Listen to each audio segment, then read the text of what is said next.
Merry Christmas to you both. His pregnant wife said the Mafia boss turned pale when he opened her card. She didn't scream. She didn't cry. She didn't throw anything across the room. Elena Vescari, 7 months pregnant, carrying twins nobody outside this house even knew about, walked into her own Christmas dinner and found another woman wearing her brooch. Not a necklace. Not borrowed earrings, the Vescari ruby brooch. The one piece of jewelry in this entire criminal empire that meant you belong to him. The one thing Dante had placed on Elena's lapel with his own hands the morning after their wedding, telling her it had been in his family for 4 generations, and it would never leave her. It was on Serafina Moretti's collar, like it had always lived there. And Dante Vescari, the most feared man on the eastern seaboard, a man who had made grown men wet themselves from across a dinner table, sat at the head of that table and said nothing. Just watched his pregnant wife's face, waiting to see what she would do. What she did was walk across that room, remove her wedding ring, and place a Christmas card beside his untouched bourbon. Merry Christmas to you both. Then she left. He opened the card. A photograph slipped onto the table. A cemetery in the snow. His own name carved into a headstone. Tomorrow's date. 6 words on the back, in Elena's handwriting. You have 36 hours left. If you've ever been betrayed by someone who swore they were protecting you, if you've ever smiled through pain so sharp, it felt like broken glass in your chest, then you already know exactly what Elena felt in that moment. Stay with this story. Every single scene is going to cost someone something. Subscribe to the channel if you haven't already, hit that like button, and drop your city or country in the comments. Right now I want to see how far this story travels. Don't look away. You will not see this ending coming. The Romano estate had been dressed for Christmas the way only serious money could manage, not warm, not festive but impressive. Fresh pine wreaths on every door, white candles burning in windows that faced the long private road, a 12-foot tree standing in the front hall with ornaments that cost more than most people's rent. The kind of house where the decorations were a statement, not a tradition.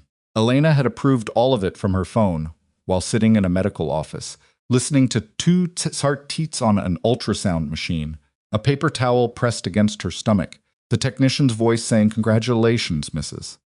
Vescari," 2 strong babies, and Elena pressing her lips together, so she didn't make a sound that gave away the fact that her husband didn't know yet. She'd been waiting for the right moment. She had planned it for tonight. She had bought 2 tiny knitted caps, 1 blue, 1 cream, and wrapped them in silver paper and placed them under the Christmas tree with a card that said, "For our babies," because she thought that was how you told the man you loved that your family had doubled overnight. You made it a gift. You gave him something to hold. She had not anticipated what she would find when she walked into the dining room. The table sat 14. Half of those seats were Vescari captains and their wives, men who answered to Dante, women who answered to the social architecture of a world built on violence and money and loyalty enforced with threats. The other seats were filled with people Elena didn't recognize, and at first she couldn't work out why the arrangement felt wrong. Then she looked at the chair to Dante's immediate right, the chair where she always sat. It was occupied. The woman was maybe 28, dark hair pinned back, a green dress that cost someone a great deal of thought. And there, on the lapel of her jacket, catching the candlelight, like it had been positioned specifically to be seen, was the ruby brooch. Elena's hands did not shake. That was the thing that surprised her most. Her hands were perfectly steady. Her feet carried her to the edge of the room and stopped, and she stood there for a moment that felt stretched and wrong. The way time moves when your mind is working faster than your body, cataloging details, refusing to accept them. Dante had seen her come in. She knew because his jaw had tightened. He didn't stand. He didn't call her name. He watched her with the specific calculated stillness of a man, waiting to see whether a situation would require management. That stillness told her more than the brooch did. Elena pulled the chair from the far end of the table, not her chair, not the place set for her, and sat down. The table went on around her. Someone poured wine she didn't drink. The woman in the green dress spoke to Dante in a low voice, and Dante replied, and Elena ate 3 bites of food she did not taste. Then she stood, crossed the room, and Dante finally looked at her directly. "How long?" she said. Just those 2 words. Quiet enough that only he could hear. Not a shout, not a scene, just a question. Dante did not pretend not to understand. "Elena, how long has she been wearing my brooch?" He said her name again. Then he said the word alliance, and political, and temporary, and protection. And Elena listened to every word the way you listen to someone explaining why your house burned down, technically following the logic, understanding none of it because the house is still gone. He told her the Vescari family was facing a challenge from an external source, a rival organization, making moves against the family's financial holdings. He told her that Serafina Moretti's family had offered a temporary alliance. He told her that Serafina's public association with the Vescari name was part of a political message, a symbol of unity that would signal to their enemies that the family was united and protected. He told her this was about keeping Elena safe. Elena looked at him for a long moment. You put my brooch on another woman's jacket to protect me. I needed to create a narrative on Christmas. It was the most visible occasion. Dante. She said it the same way she said it when she was reviewing a financial report and found a number that didn't add up. Not angry. Precise. On the night I came home to tell you something that was going to change our entire lives, you sat me at the far end of my own table and decorated another woman in my things. He reached for her hand. She stepped back. Not dramatically. Just one clean step that put her outside his reach. I have spent 4 years managing your accounts, Esena said. 3 of those years, I restructured the entire financial architecture of this organization so the federal investigators couldn't find a traceable line between the legitimate holdings and the other side. I did that while you were in rooms I wasn't invited into, making decisions I wasn't consulted on, and I did it without complaint because I understood that this world has rules, and I agreed to live inside them when I married you. Dante's jaw was tight. He was listening. He was also watching the room, which told her he was calculating how many people could hear this, what it looked like, what it cost him. She had never hated his capacity for calculation before. She hated it now. I'm not doing this here, he said. Low. Firm. I know. Elena reached into the pocket of her dress and withdrew the Christmas card. She set it on the table beside his glass. Merry Christmas to you both. Then she walked out of the room. She was in the hallway, coat in hand, before she heard him open the envelope. She knew the moment he found the photograph because the dining room went very, very quiet. She didn't stop walking. She had planned to stop. She had planned to turn around and watch his face, but her back was straight, and her hands were steady, and she kept moving because if she turned around and saw him, the steadiness might crack, and she was not willing to crack in a hallway full of his men. Outside, the snow was falling hard enough to muffle sound. She had left her gloves upstairs. She didn't go back for them. The photograph had been taken on December 19th. Elena had driven herself to St. Michael's Memorial Cemetery on a Thursday morning in fresh snow, wearing a dark coat and boots she'd bought specifically for the occasion. And she had hired a professional photographer to document the headstone that bore her husband's name. She had not told the photographer why. She'd paid in cash. She'd kept one printed copy and had 3 digital versions stored in separate cloud locations under account names that had no connection to the Vescari family. She had found the headstone 2 days before that. The sequence of events that led to that discovery had begun 6 weeks earlier, when Elena was reviewing a quarterly audit of Vescari Legacy Holdings, the family's oldest trust, a structure that predated Dante's leadership by nearly 2 decades. She had access to those records because she had always had access to those records. Dante trusted her with the money. It was one of the foundational facts of their marriage. Whatever else he controlled, he had always handed her the ledgers. The payments were not obvious. If you were skimming the reports for the monthly summary numbers, you'd never see them. They were buried in the operational line items of 3 separate dormant holding companies' legal shells that hadn't conducted actual business in years, kept alive only because dissolving them carried tax implications. Small amounts, irregular intervals. Categories that sounded reasonable in isolation: transportation services, event planning consultation, security contractor fees. Elena had noticed them because she noticed everything. She had printed the records, spread them across the kitchen table at 2 in the morning while Dante slept, and started cross-referencing payment dates, amounts, and vendor names. What she found took her 3 hours to assemble and about 30 seconds to understand once assembled. Funeral services, refrigerated transport, a headstone carver in New Jersey with a shop outside the normal vendor network, an invoice for a casket polished black custom dimensions, engraved nameplate per client specification, scheduled for delivery to a storage facility beneath St. Areslia Church on December 26th. Someone was planning to bury her husband the day after Christmas, and the authorization codes on every transaction ran through Vescari Legacy Holdings. She had not gone to Dante. She had thought about it. She had rehearsed that conversation 100 times in the quiet hours. Dante, I found something in the accounts. Dante, someone inside the organization is planning to kill you. She had played out every version of how he might respond: the controlled fury, the disbelief, the immediate instinct to command and handle and shut her out of whatever came next. She had decided she needed more before she went to him. That was when she had called Calder Haynes.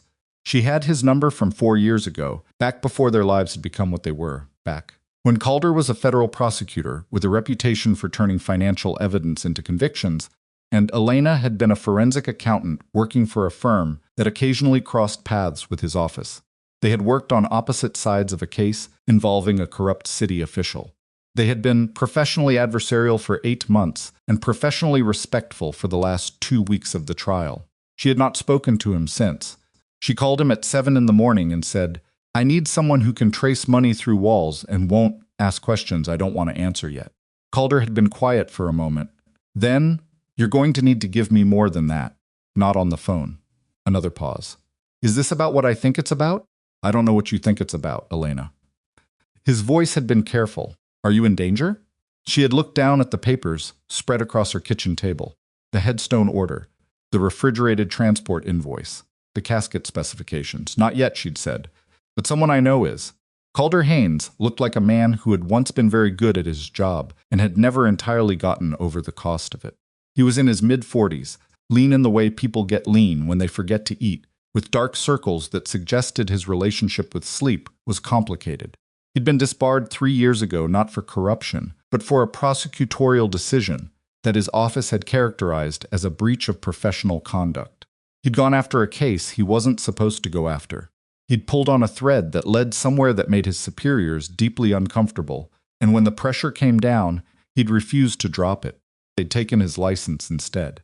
He now worked as a private financial investigator, technically legal, broadly unwelcome in the circles where he'd once operated.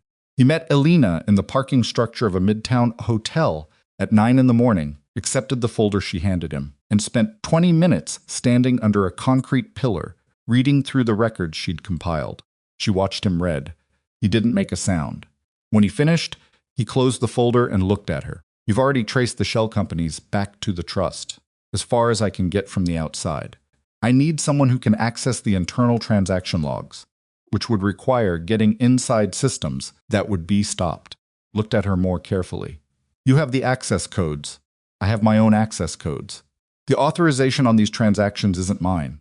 He understood immediately. "So you need me to trace whose it is without using your credentials, because if you use your own access to pull information about transactions you didn't authorize, whoever set this up will know you're looking." "Yes." Calder turned the folder over in his hands. "You know what you're asking me to do. I know what I'm asking you to do. If this leads where you think it leads, it already leads there." Her voice was flat. "The casket is ordered. The headstone is carved. The delivery date is set. The only thing I don't know yet is who authorized it, and I need that confirmed in a way that holds up." He was quiet for a moment. "Why not go to your husband?" Elena met his eyes. "Because if I'm wrong about who did this, going to my husband with accusations and no proof destroys trust I cannot rebuild. And if I'm right about who did this," she paused.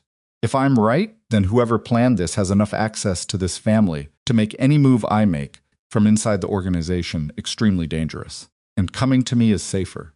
Coming to you keeps me outside the architecture." Calder looked at her for another few seconds. Then he took the folder and said, "Give me a week." He'd needed 11 days. The trail through the shell companies was deliberately convoluted, a chain of entities designed to dissolve if you pulled too hard, each layer holding just enough legitimate activity to withstand a surface-level audit. Calder was not doing a surface-level audit. He was doing the kind of work he'd done when he still had a license, the kind that involved sitting alone in a room with financial records for 18 hours and building the entire transaction map by hand. He called her on a Friday afternoon. "Vescari Legacy Holdings," he said. "The internal authorization traces to one of 3 controllers. I know who the 3 controllers are. Then you already know who it isn't." His voice was careful. "The transaction signature matches one of the 2 names that isn't you." Elena closed her eyes. She had hoped she was wrong. She had not actually believed she was wrong. "Which one?" she said. "Silas." She stood in the kitchen of the Vescari estate for a long moment, looking at nothing in particular. Somewhere in the house, footsteps, household staff moving through the back hallway, the refrigerator humming, a small ordinary sound. "Thank you," she said. "Elena." His voice changed. This isn't evidence you can take to a courtroom yet. It's evidence that points in a direction. If Silas is doing what this suggests, I know what it suggests. Then you're in danger. Not just Dante, you. She placed her free hand against her stomach, feeling the familiar pressure, the constant reminder of what she was carrying. I'm always in danger, she said. I married into this family. I just didn't know the danger was inside the walls. She drove to the cemetery herself on a Thursday morning, found the headstone, and stood in the snow looking at her husband's name for long enough that the cold got into her bones. Dante Vescari, his name carved in stone, with a date that hadn't happened yet. December 26th. She photographed it from multiple angles. She photographed the surrounding area, the cemetery entrance, the access road. She photographed everything. Then she drove home and sat in the car for a long time before going inside. That was when she began to understand that the ceremony at Christmas dinner had to mean something. Someone wanted Dante embarrassed, destabilized, emotionally off balance, at a moment when the people around him were watching. The Serafina Moretti situation, the brooch, the public placement, the deliberate visibility, that wasn't a romantic arrangement. That was a political maneuver. Someone had created a situation designed to make Elena feel replaced, designed to introduce fracture into the Vescari marriage at a specific, visible moment. Someone wanted the two of them fighting when the clock ran out. She had begun making the card that same afternoon. She had chosen the cemetery photograph deliberately. She needed Dante to understand that she knew, without having a conversation in a room that might not be secure. She needed him to be afraid enough to move, but not so afraid he made noise. The 36-hour deadline was real in the sense that the delivery at St. Aurelia was scheduled for the morning of the 26th. Whatever was planned required Dante alive until then. She left the card. She walked out. She drove to the address. Calder had given her a rented office space in a building that didn't have a Vescari connection, and she sat across from him with her coat still on, and her gloves forgotten in the car, and she said, "He found the card." "How do you know?" "Because I know my husband." Calder was quiet for a moment. "What happens next?" Elena looked at him across the table. She was exhausted in a way that went deeper than sleep deprivation. She was carrying 2 children inside her body. She had just spent 6 weeks mapping a murder plot against her husband without telling him. She had walked out of her own Christmas dinner without putting on gloves. "I need you to contact Serafina Moretti." Calder's eyebrows rose. "The woman wearing your—" Yes! "Why? Because she didn't choose to wear it." Elena's voice was steady. "I watched her face when I walked into that room. She was not comfortable. She was performing. And I need to know who she's performing for, because it isn't Dante." The message came to Elena's private phone at 11:17 that night. A number she didn't recognize, a message that said, "If you want Dante alive, come alone." Midnight. St. Aurelia. Serafina. Elena sat on the edge of a hotel bed. She had not gone back to the Vescari estate, had not told Dante or anyone in his organization where she was, and read the message twice. Then she called Calder. "I'm going," she said. "Elena, I'm going. I need you outside with whatever you can access from the parking structure. Audio, if possible. You're 7 months pregnant with twins. You cannot—" "Calder." She stood, reached for her coat. "I have been managing the financial architecture of a criminal empire for 4 years. I have just spent 6 weeks tracing a murder plot through shell companies. I have been sitting in this hotel room for 3 hours, waiting for exactly this kind of contact."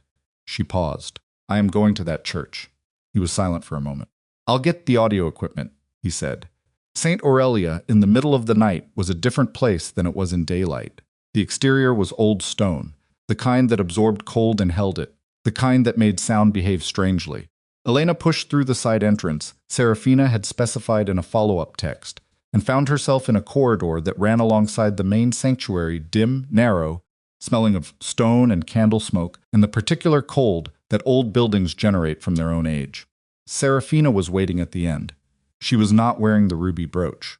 She was standing with her arms crossed, not defensively but braced, the way people stand when they've been holding something very heavy for a long time. Up close, without the dinner table and the candlelight and the noise of the performance she'd been forced into, she looked younger than she had in the dining room. She also looked like she hadn't slept. "You came," Serafina said, not surprised but relieved in a way she was trying to hide. "You asked? I thought you'd send someone." "I don't send people for things I need to understand myself." Elena studied her. "Where is the brooch?" Serafina reached into the inside pocket of her coat and held it out. Elena looked at it for a moment, then took it. It was warm from Serafina's body heat, which felt strange intimate in a way that made the whole situation stranger. Tell me why you were wearing it, Elena said. Serafina told her. Her younger brother Nico was 23 years old, worked in his father's restaurant supply business, and had been taken from a parking garage in Newark on December 3rd.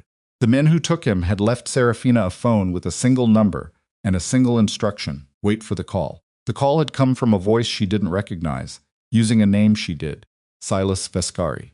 The instruction was simple: present yourself as Dante Vescari's chosen companion at the Christmas dinner. Wear the brooch. Be visible, smile. And Nico comes home when the arrangement concludes. Elena listened to all of it without interrupting. When Serafina finished, Elena said, Did Dante know Nico was taken? No, Silas told me to keep the arrangement between us. I was to approach Dante directly with the request, framing it as a family political arrangement. Dante agreed. I don't know what he was told, but he agreed to the dinner. I don't think he understood what signal it would send. He understood part of it. Elena looked toward the dark entrance of the church proper. He just didn't understand what it would cost. I'm sorry, Serafina said. I know you are. Elena turned back to her. And I know you didn't have a choice. Nico is your brother. She paused. Do you know where he is? No, I get a photo every 2 days. Serafina's voice caught. He looks scared. He's not hurt, but he's scared. Is your father involved? The question landed visibly. Serafina's jaw tightened. Her eyes shifted for just half a second, not to the side but downward, toward the floor, which was different. Down meant something she already knew and hadn't said. My father knows about the arrangement, Serafina said carefully. That's not what I asked. A pause. I don't know what my father knew before Silas made contact, Serafina said finally. I know that when I told him what was happening, he told me to cooperate. He said it was good for the family. Elena absorbed that. Then footsteps from the corridor entrance, unhurried, deliberate, the footsteps of someone who had located her by following her, rather than being invited. She turned. Dante. He was in his overcoat, no tie, the first time she'd seen him anything less than fully armored in months. He'd found her. She didn't ask how. He was very good at finding things. He stood at the edge of the corridor light and looked at her first, then at Serafina. Tell me, he said, not to Serafina. To Elena, what have you found? Elena looked at him across that dim corridor, her husband. The man she had built a life around. The man who had sat at the head of a table and said nothing, while another woman wore her jewelry. The man who had apparently also not known that a 23-year-old boy had been kidnapped to force the situation. She could feel the weight of everything she hadn't told him yet. Come inside, she said. The three of them sat in the pews, which felt wrong in the way that everything about the night felt wrong. Elena laid it out. Not the emotional version, not the version where she told him what the cemetery photograph had cost her, or how many nights she'd spent alone with spreadsheets that pointed toward his death. The facts version. The clean sequence. The payments. The shell companies. The headstone. The casket delivery scheduled for tomorrow morning. Serafina filled in the other side. Nico's kidnapping. Silas's instruction. Frank Moretti's silence. Dante listened to all of it without speaking. His face did something complicated. She had known this man for years. She had learned to read the specific geography of his expressions, the tightening around his eyes that meant he was controlling anger, the particular stillness that meant he was processing something that was costing him more than he intended to show. She watched his face do something she'd never seen it do before. She watched him absorb the knowledge that the man who had raised him might be planning to kill him. Silas, he said finally. Yes, he sat for a long moment. The authorization codes, he said. Are they confirmed? Calder confirmed them. The trail is solid. It's not conclusive enough for a courtroom yet, but it's directionally clear. Who is Calder? Someone I trust, she paused. Someone outside the organization. Dante's jaw tightened. You went outside the organization. I went where I needed to go to get the information, without triggering whatever surveillance Silas has on internal communications. Her voice didn't rise. If I had come to you with suspicions and no proof, and Silas had access to that conversation, you'd be dead before the 26th. He looked at her. She looked back. How long, he said. Have you been working on this? 6 weeks. The words landed between them like something dropped from a height. 6 weeks. She had been carrying this for 6 weeks. While he'd been making political arrangements she hadn't been told about. While she'd been growing 2 children inside her body and tracing the financial architecture of his murder with a disbarred lawyer in a rented office space. Elena, don't. Her voice was quiet and very firm. Don't apologize right now. There are things we need to do before this night is over, and I need you functional. Not sorry. He pressed his mouth shut. It was the right call. She could see that he knew it was the right call. What do you need from me? He said. I need you to access the internal Vescari Commission records the last 6 months. I need you to look for anything that might have been routed through Silas's authorization that doesn't match the official meeting minutes. I can do that. And I need you to understand that if you find what I think you'll find, the situation is significantly more serious than one man deciding to take your organization. Dante was quiet for a moment. How much more serious, he said. Elena thought about how to say the next thing. She looked at him carefully, this man who had built his entire identity inside a family that had given him his name, his power, his place in the world. This man who was about to learn something that would crack that foundation from underneath. There are questions, she said carefully, about the origin of the Vescari Legacy Holdings Trust. Questions about what it was designed to protect, and questions about what Silas may have done. Long before you were old enough to understand what was happening around you. Dante frowned. What does that mean? Elena looked at him. It means that when you access those records tonight, you may find things about your own history that nobody has ever told you. She paused. And you need to be prepared for that before you open the files. The silence in the church was absolute. Outside, snow was still falling. Serafina sat very still in the pew beside them, watching Dante's face. Dante looked at Elena for a long time. Then he reached into his coat pocket and withdrew his phone. Show me where to start, he said. Dante's hands were steady on the phone, but his eyes weren't. Elena watched him scroll through the Legacy Holdings transaction logs. She'd forwarded to his secure line the same files. She'd spent weeks building a map around, and she watched the moment the numbers stopped being abstract. It happened somewhere around the 3rd page. His thumb stopped moving.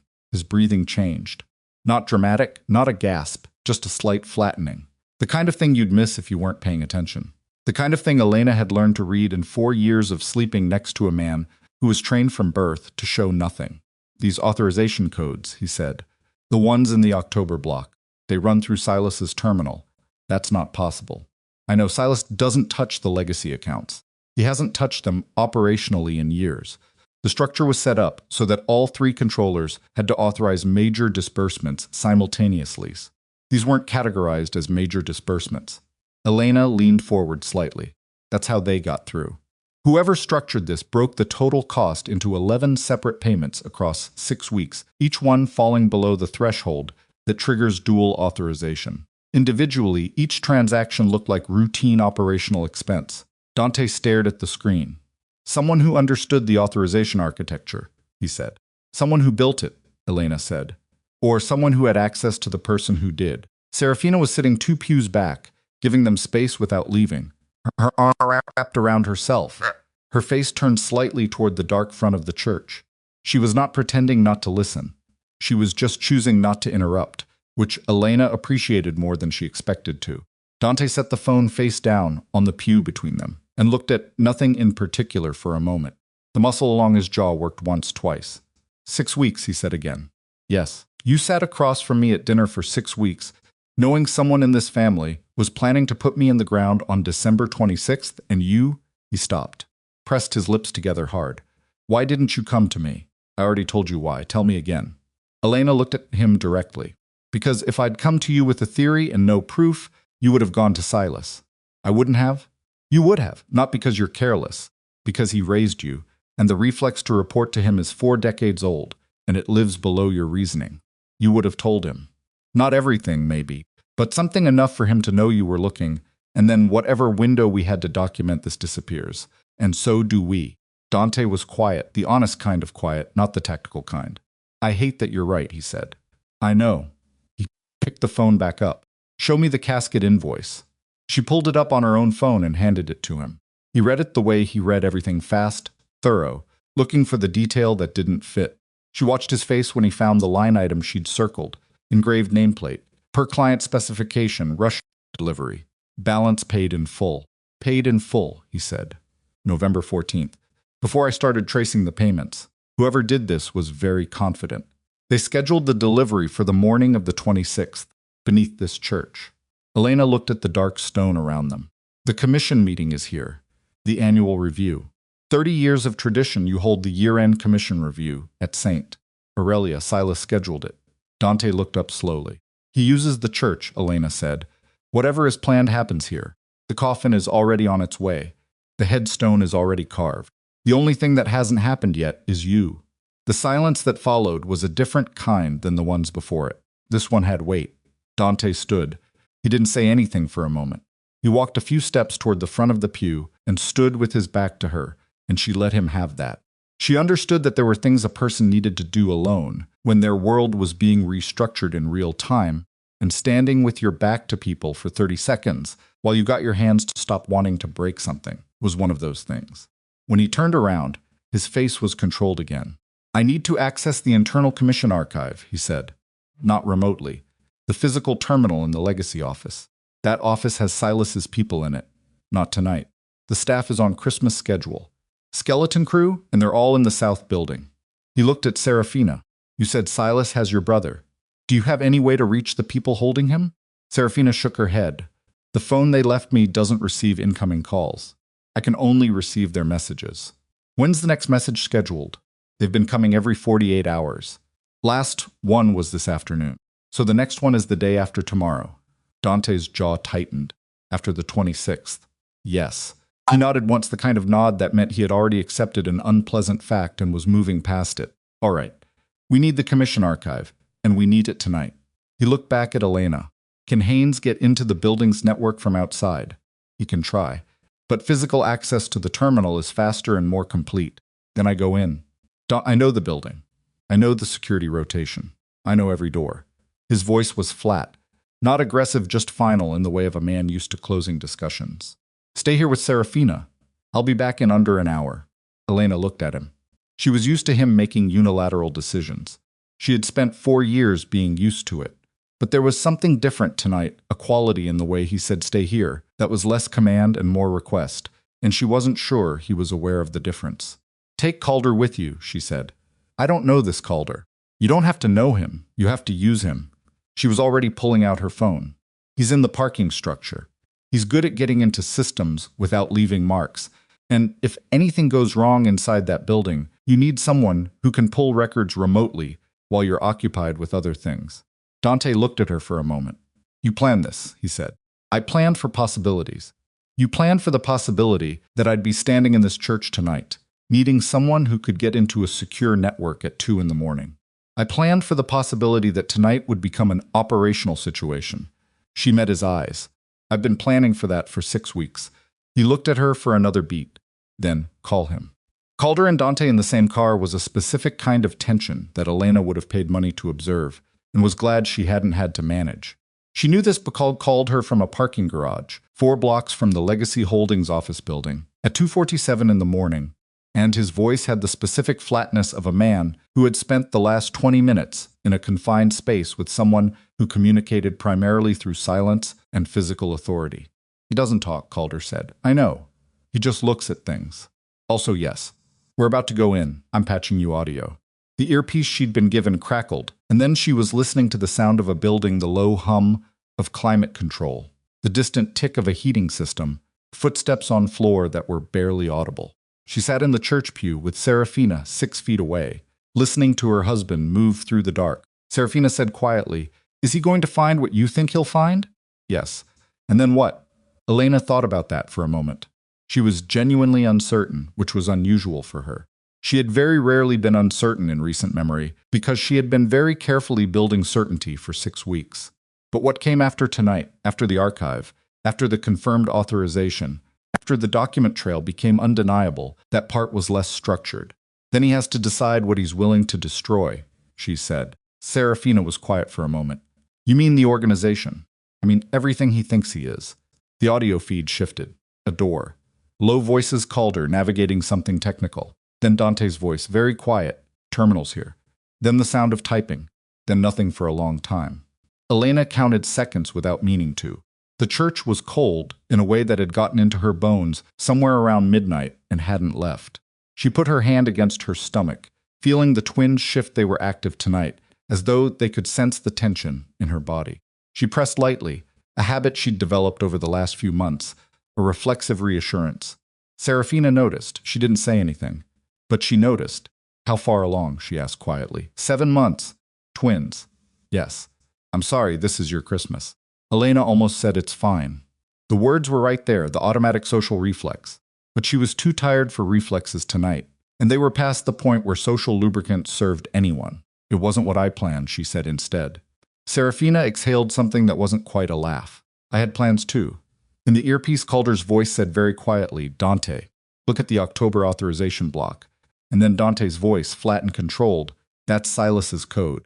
Yes, on enemy movement intelligence, yes. He authorized payments to pause. These are intelligence reports.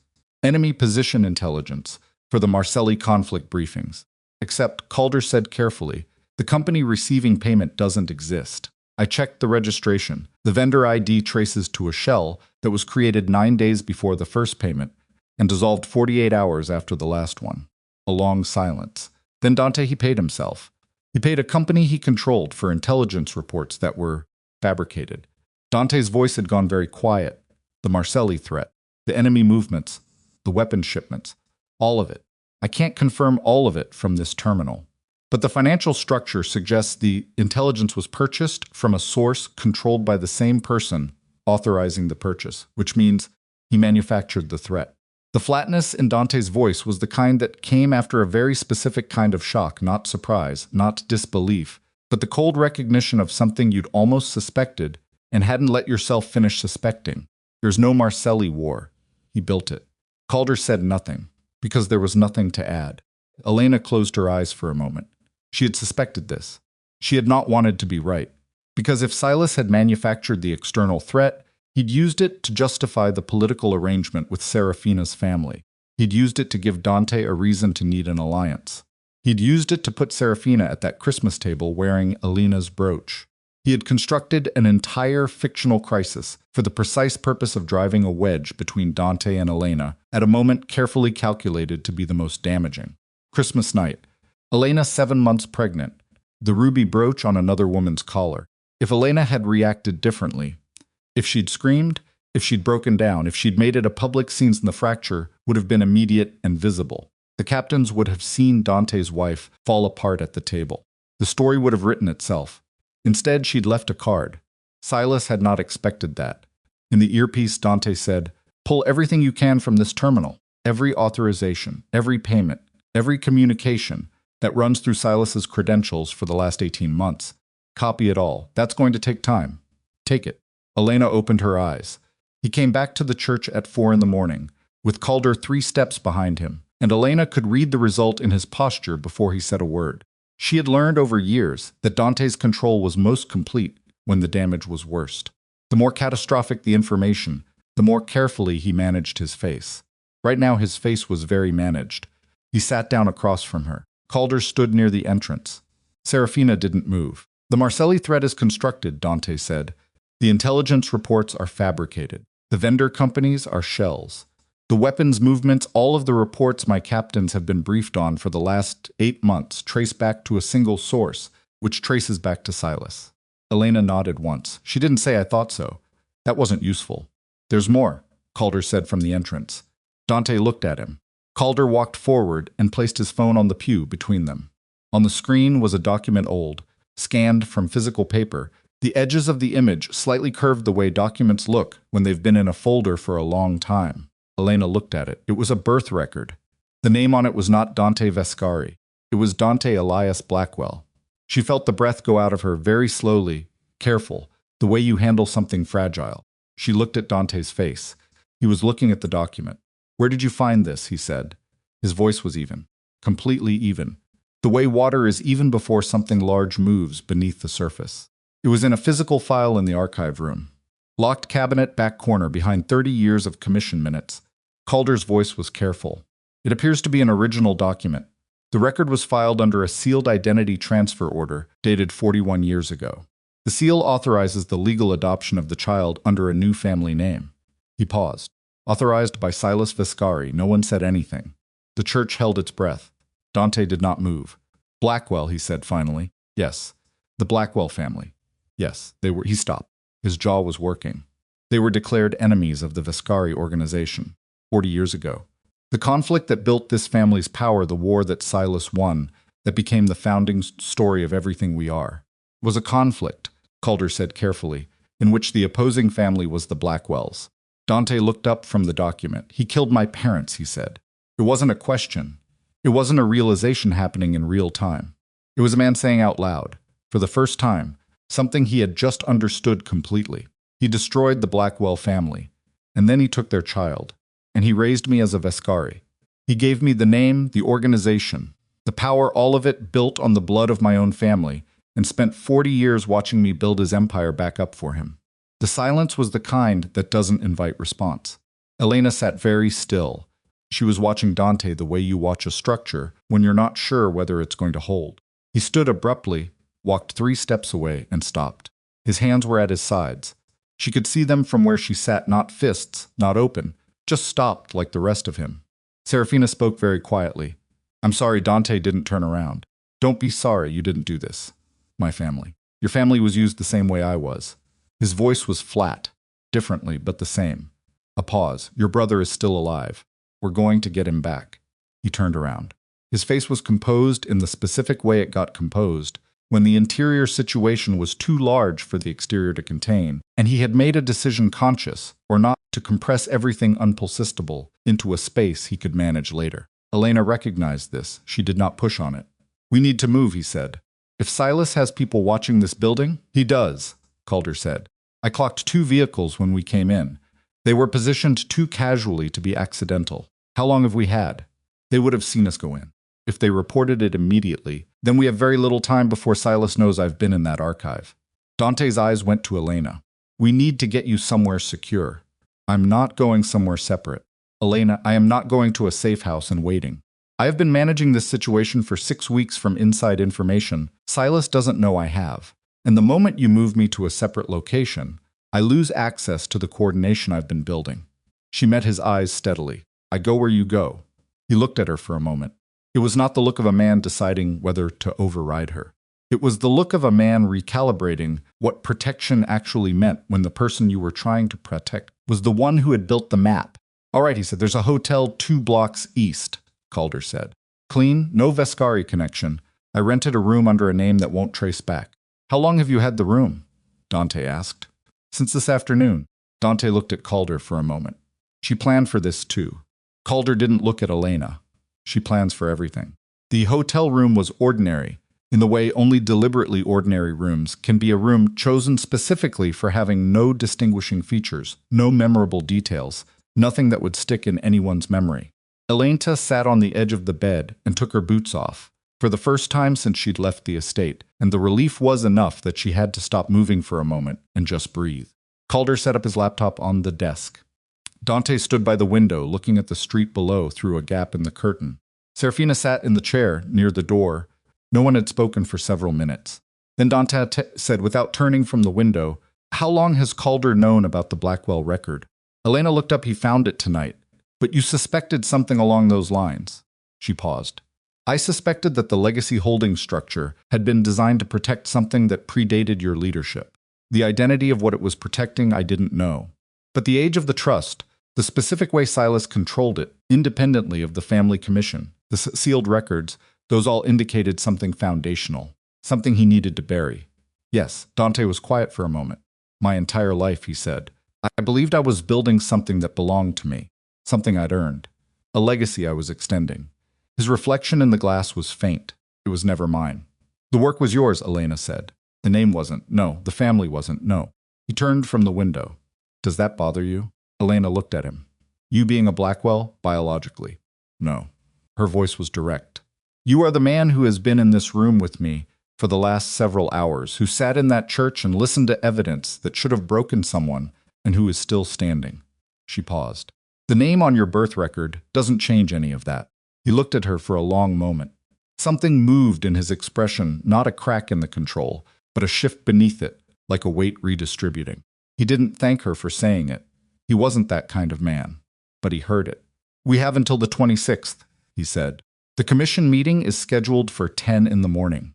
Silas is presiding. Whatever he's planned happens then. He thinks you don't know about the archive, Calder said without looking up from the laptop. If his surveillance people reported your presence in the building tonight, he may know you went in, but he can't know what you found or how much Calder was able to copy. He'll assume damage control is necessary. He'll accelerate the timeline. Dante nodded once, which means we don't have until the 26th. We have until he decides we don't. The room absorbed that. Elena placed her hand on her stomach again. The twins had settled sometime in the last hour. Either they'd worn themselves out, or her body had finally done something to calm its own distress response. She was not calm. She was operating on a kind of focused exhaustion that had replaced normal fatigue, the kind where your body gives up asking for rest and just runs on the chemistry of emergency. There's something we haven't addressed, Calder said. Everyone looked at him. He turned the laptop so they could see the screen. On it was a financial document different from the archive files. More recent, the formatting cleaner. This came in 40 minutes ago, he said. Automated alert from a monitoring flag I set on Elena's credentials 3 days ago. He paused. Someone used Elena's authorization codes tonight. At 11:52 while Elena was at the church. The temperature in the room changed. Used them for what? Dante said. A fund transfer. From a Vescari operational account to an external holding. And a security badge access log Elena's badge, used to enter the funeral home where the casket transaction originated. He looked at Elena. You were in the church? Your credentials were being used across town. Serafina went very still. Dante looked at Elena. Someone inside this organization has your credentials, he said. Your authorization codes, your security badge, or copies of them. And they used them tonight, specifically while you were confirmed to be somewhere else. His voice was very level. Someone is building a case against you. Elena felt the cold settle deeper. They're framing me, she said. For the murder they've already planned for me. He said it without drama, which somehow made it worse. If I'm killed at the commission meeting and you're implicated in the financial trail, the organization has a story. The grieving widow, who wasn't grieving, the financial architect who'd been moving money, the woman who was at the funeral home. His jaw tightened. They eliminate both of us and walk away with a narrative. Elena absorbed that. In her mind, she was already moving mapping, what they had, what they needed, what the gaps were, and how large they were, and whether the time remaining was enough to close them. I need my financial record, she said. Everything I have access to. Tonight. Before whoever is using my credentials does more damage. If you access your accounts now, I'll flag that I'm active and aware, which tells Silas we know. She looked at Calder. How long before the transactions from tonight propagate into the systems where the commission would see them? Calder thought about it. Standard processing cycle runs overnight. By 6 in the morning, those transactions are visible to any commission member running a routine audit. It's 4:15. Yes, less than 2 hours before the frame became visible.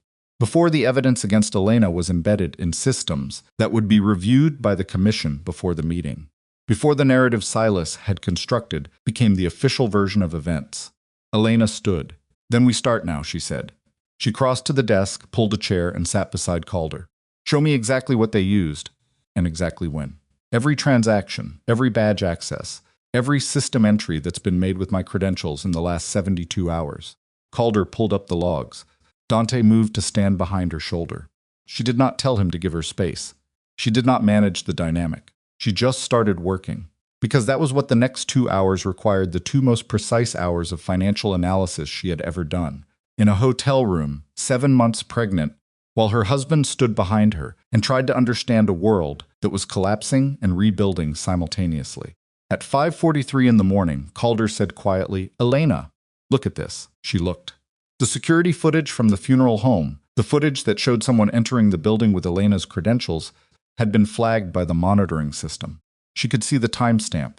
She could see the badge scan. And then Calder toggled the camera angle. A woman in a dark coat.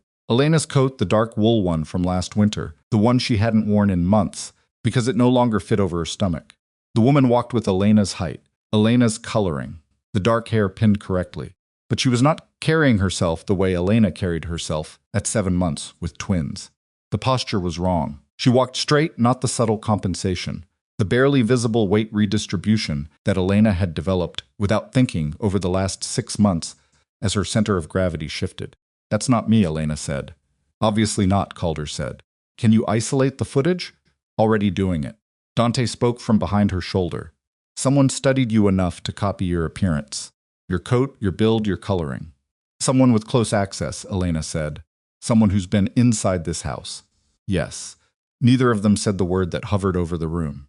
They didn't need to. The evidence they had, the archive records, the birth document, the fabricated intelligence reports, the counterfeit financial transactions, the impersonation footage, all of it traced back to the same source, or to someone operating on behalf of that source, Silas Vescari, or someone Silas Vescari had planted. And at 5:49 in the morning, while Elena was still watching the footage, her phone vibrated. She looked at the screen. A message from an unknown number, different from Serafina's contact channel, different from any number she recognized. It read, "They know you found the archive. Formal charges are being prepared. The commission will convene at 8, not 10. Detention order for Elena Vescari, signed by 3 members. You have 1 hour before they move." She turned the phone so Dante could read it. He read it. His face did the thing it did when the situation had just crossed a line that couldn't be uncrossed, and his whole body went through a single, almost imperceptible stillness like a mechanism locking into place. He looked at her. She looked at him. "Who sent that?" he said. "I don't know. Friend, I don't know." She stood. "But the timeline is real, whether the sender is or not. If the commission moves to 8, we have 53 minutes before a detention order. With my name on it becomes enforceable within the organization's jurisdiction." Serafina was on her feet. "What do we do?" Dante straightened. His voice, when it came, was the quietest it had been all night, which meant it was the most certain. "We don't run," he said.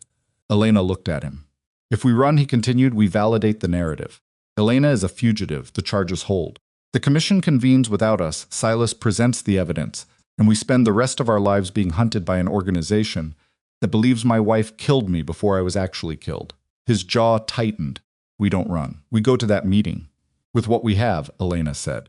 "With everything we have. It might not be enough. It might not be." He met her eyes. "But it's what we've got, and sitting in this room isn't going to make it more." Elena looked at the laptop screen, at the footage of the woman in her coat, at the birth record that had rewritten Dante's entire history in the last 2 hours, at the financial map she'd been building for 6 weeks, now augmented with everything Calder had pulled from the archive. She thought about 53 minutes. She thought about 2 children who were currently asleep in her body, indifferent to the crisis they were being carried through. She thought about a detention order with her name on it, signed by 3 men who believed they were acting on valid evidence. "Then we need everything on a format the commission can see," she said. "Not digital. Physical, printed, documented, sourced." She looked at Calder. "Tell me you have a printer in this scenario somewhere." Calder was already reaching for his bag. "I have a portable," he said. And that was how it started the last hour before everything broke open.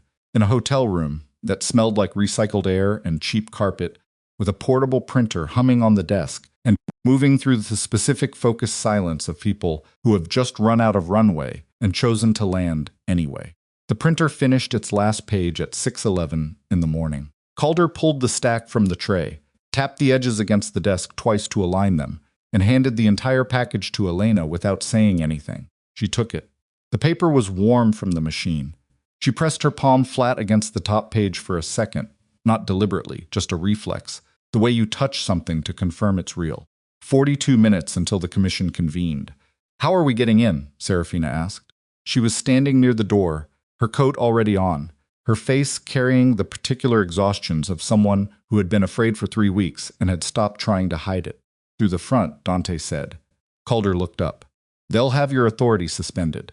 If Silas has the votes to issue a detention order for Elena, he has enough support to block your entry. He can try to block it." Dante was pulling his coat on. "I still walk in under my own name. They want to physically remove me from a commission meeting. They do it in front of 12 voting members and every captain in that building." He checked his watch. "That's a different story than a paperwork suspension." "It's a dangerous story," Calder said. "Everything tonight has been dangerous." He looked at Elena. "Can you walk that distance?" She looked at him. "I've been walking all night." "That's not what I asked." She considered lying. It would have been easy. She was good at managing what other people saw of her physical state, had been doing it for months. But she was too tired for that kind of maintenance. And the twins had been pressing against her lower back for the last hour, in a way that had moved from discomfort into something more deliberate. "I can walk it," she said. "I'll tell you if that changes." He nodded. No argument, no overruling. That too was different. They left the hotel at 6:19. 5 of them. Elena, Dante, Calder, Serafina, and Nico Moretti, who had appeared at the hotel room door at 6:03 in a state that explained everything and nothing simultaneously. He was wearing the same clothes he'd had on when they took him. His wrists showed the marks of zip ties. His face had the specific blankness of someone who had been running on adrenaline for 3 weeks and had just been released and didn't yet understand what released meant. Serafina had not made a sound when she opened the door and saw him. She had just grabbed the front of his jacket and pulled him inside, and the two of them had stood in the middle of the hotel room in silence for a moment that Elena had looked away from because it wasn't hers. How, Dante had said. Nico's voice was rough. Someone left the door unlocked. Just unlocked. At 5 in the morning. There were no guards. A phone on the table with a note that said St. Aurelia, 8 o'clock. Bring your sister. Elena had looked at Dante. Dante had looked at the note. They're using him, Dante said. They released him so he'd bring Serafina to the meeting. They want her there. Why, Serafina said. Because whatever Silas is planning to say about your family's involvement, he needs you visible. He needs witnesses who saw you at that Christmas table wearing Elena's brooch. His jaw tightened. You're part of the evidence. So all 5 of them walked through the early morning, dark towards St. Aurelia, and the snow that had been falling all night had stopped sometime before dawn, leaving everything covered and quiet and very still. Elena's breath made clouds in front of her face. She kept the printed documents inside her coat, pressed against her body for warmth. The irrationality of that didn't escape her, trying to keep paper warm, but she did it anyway. The walk took 11 minutes. They were not stopped. That was the first thing that felt wrong. The entrance to the sublevel of St. Aurelia was a service door on the north side of the building, accessed through a narrow corridor that ran beneath the main floor. Elena had been down here exactly once before, 3 years ago, for a commission meeting she'd attended at Dante's request to present a financial restructuring proposal. She remembered the smell of stone and cold air, and something that might have been old wood or might have been age itself, the particular atmosphere of a space that had been used for private decisions for a very long time. The corridor was lit by overhead fluorescents that buzzed slightly at one end. Their footsteps sounded too loud. At the entrance to the main chamber, 2 men stood guard. Elena recognized one of them, Marco Tessari, who had been with the organization for 15 years, who had eaten at their table, who had stood at the back of the room at their wedding. He looked at Dante with an expression that was trying very hard to be neutral and landing somewhere closer to apologetic. Mr. Vescari, his voice was formal. The formality itself was the message. Marco. Dante stopped in front of him. I'm going in. Sir, the commission has issued. I heard what the commission issued. I'm going in. His voice didn't rise. It just became the kind of voice that fills a space regardless of volume, the kind that has been trained over decades to communicate that the conversation is over. You can walk in with me, or you can step aside. Those are the options. Marco looked at him for a long moment. Then he stepped aside. The second guard didn't move. Dante looked at him. The man younger, someone Elena didn't recognize, held his position for about 4 seconds. Then the specific quality of Dante's attention, the compressed, absolute stillness of it, made the calculation obvious even to someone who didn't know him. He stepped aside. Dante pushed open the door. The crypt chamber was larger than Elena remembered. Or maybe it was the number of people in it that made it feel that way, the compression of bodies in a low-ceilinged room, the heat of them, the noise that stopped the moment Dante walked in. 12 voting members of the commission sat at a long table in the center. Elena scanned their faces automatically. Some she knew well, some by reputation, some only by name. Around the periphery of the room stood captains and their immediate associates, 20, maybe 25 men, arrayed along the walls. And at the far end of the table, standing behind the central chair, as though he had already taken ownership of the meeting, was Silas Vescari. He was 73 years old and looked it in a way that communicated longevity rather than frailty, a man built by decades of controlled authority, with white hair and a face that had learned to be pleasant while thinking something else. He wore a dark suit. He held a cane, though Elena had always suspected the cane was more performance than necessity. He looked at Dante when Dante walked in. His expression didn't change. That was the tell Elena registered immediately. A man genuinely surprised would have shown something. A man who'd been informed his surveillance had spotted Dante entering the archive building, and who had accelerated his timeline in response, looked exactly as Silas looked now, not surprised, but adjusted, ready for this version of events. Dante, Silas said. His voice was warm. It was always warm. That had been the thing about him. Elena had always thought the warmth was the weapon. I'm glad you came. There were concerns you might not. Who expressed those concerns? Dante said. Several members. Silas gestured toward the table, given the circumstances. What circumstances? The irregularities in the family accounts. Silas's voice stayed even, measured like a man discussing weather. The evidence that has come to light regarding your wife's access to Legacy Holdings funds. Dante didn't respond immediately. He walked further into the room, and the crowd shifted around him the way crowds shift around, a thing they're uncertain of not backing away, but redistributing. Elena came in behind him with Calder and Serafina and Nico. She felt the room clock her. The pregnancy was visible even under the coat.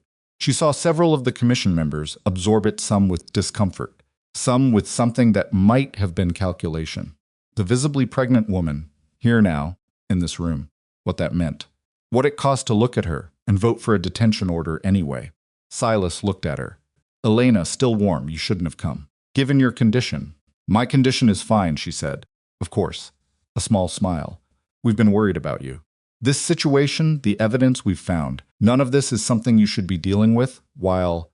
Evidence, she said. He paused, just briefly. Perhaps we should let the commission present? What evidence? She said again. Same tone, same volume.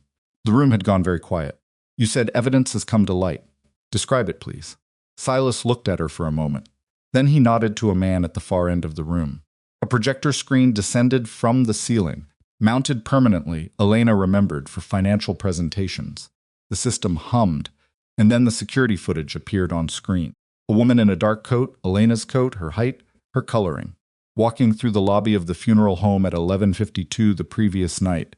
Badge scan visible in the timestamp, posture straight, movement deliberate. Elena watched it. She had expected this. She had the counter-evidence in the documents pressed against her body inside her coat. She was ready. Then the footage cut to something else. This was not the footage Calder had shown her. This was a different camera angle, a second camera, from inside up the funeral home, showing the same woman from the front. And she was not simply walking. She was standing at a desk, speaking to someone. The audio was partially there, fragmented, but enough to carry. Enough for the commission members to hear a voice that was pitched to match Elena's register, saying, "The delivery is confirmed for the 26th. Make sure the name on the plate reads exactly as specified." The room absorbed that. Elena felt cold move through her that had nothing to do with the temperature. This was not the footage she'd seen. This was not the footage Calder had flagged. This was new, and it was worse.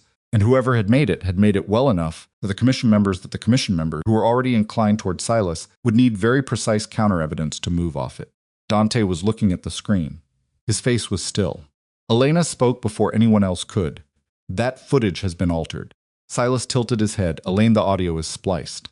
The camera angle is from a system that was flagged in Calder's audit as having been accessed externally in the last 48 hours. She was pulling the documents from inside her coat as she spoke, hands steady, voice steady, the steadiness costing her something she didn't have a word for. I have documentation of the external access. I have documentation of the shell companies funding the casket order. I have authorization logs showing whose credentials actually approved those transactions. She placed the first document on the table, directly in front of the nearest commission member, a man named Ferrante, who she knew to be methodical, who she knew would read what was put in front of him. Start with the transaction records. Ferrante looked at the papers. Then he looked at Silas. Then he looked back at the papers. Silas's voice came across the room, still controlled, still warm, but with something underneath it now, not quite heat, but friction. These are documents prepared overnight by a woman with motive to fabricate exculpatory evidence. The commission should consider the source before him. The source is the Vescari Legacy Holdings internal archive, Elena said, which Calder Haynes accessed physically last night. The original documents are on the table. The authorization codes can be verified by any member of this commission against the official signing records. She looked at Silas directly. Verify them. A beat. Silas smiled. It was the smile she'd been waiting for, because it was not the smile of a man who'd been caught. It was the smile of a man who had been waiting for a specific moment in the play he'd written. Dante, Silas said, not looking at her anymore. Looking at Dante. I had hoped this wouldn't become necessary. But given that you came here tonight, given that your wife is presenting what she calls evidence against me, I think the commission deserves to hear the full picture. Dante said nothing. Silas nodded to someone in the back of the room. A door opened, and a man walked in that Elena had never seen before, late 50s, heavy through the shoulders, wearing a suit that was slightly wrong in a way that took her a moment to identify. Then she identified it. It was the suit of a man who rarely wore suits. Someone dressed up for an occasion. Someone who had been told to look official. He walked to the table and placed a folder in front of the commission. "This is Marcus Brent," Silas said. He served for 11 years as a senior financial examiner with the Federal Organized Crime Task Force. He retired 8 months ago. I asked him confidentially to review the Vescari financial records after I noticed the first anomalies. He paused. What he found was considerably more serious than I initially understood. Elena looked at the folder Brent had placed on the table. Ferrante opened it. She watched Ferrante's face as he read the first page. What she saw on Ferrante's face made the bottom of her stomach drop. Not the face of a man reading something unconvincing. The face of a man reading something that was landing. The records show a systematic diversion of funds from legitimate Vescari holdings, beginning approximately 4 years ago, Brent said. His voice was the flat, procedural voice of someone who had spent years reading financial forensics in courtrooms. The authorization trails lead to a single point of access, the financial management terminal assigned to Elena Vescari. Those authorizations are copied, Elena said immediately. The credential duplication is documented in the counter-evidence I've already provided to. The counter-evidence, Brent said, not unkindly, is itself dated last night. The records I examined were pulled from the system 3 weeks ago, before any of last night's document preparation. He looked at her across the table.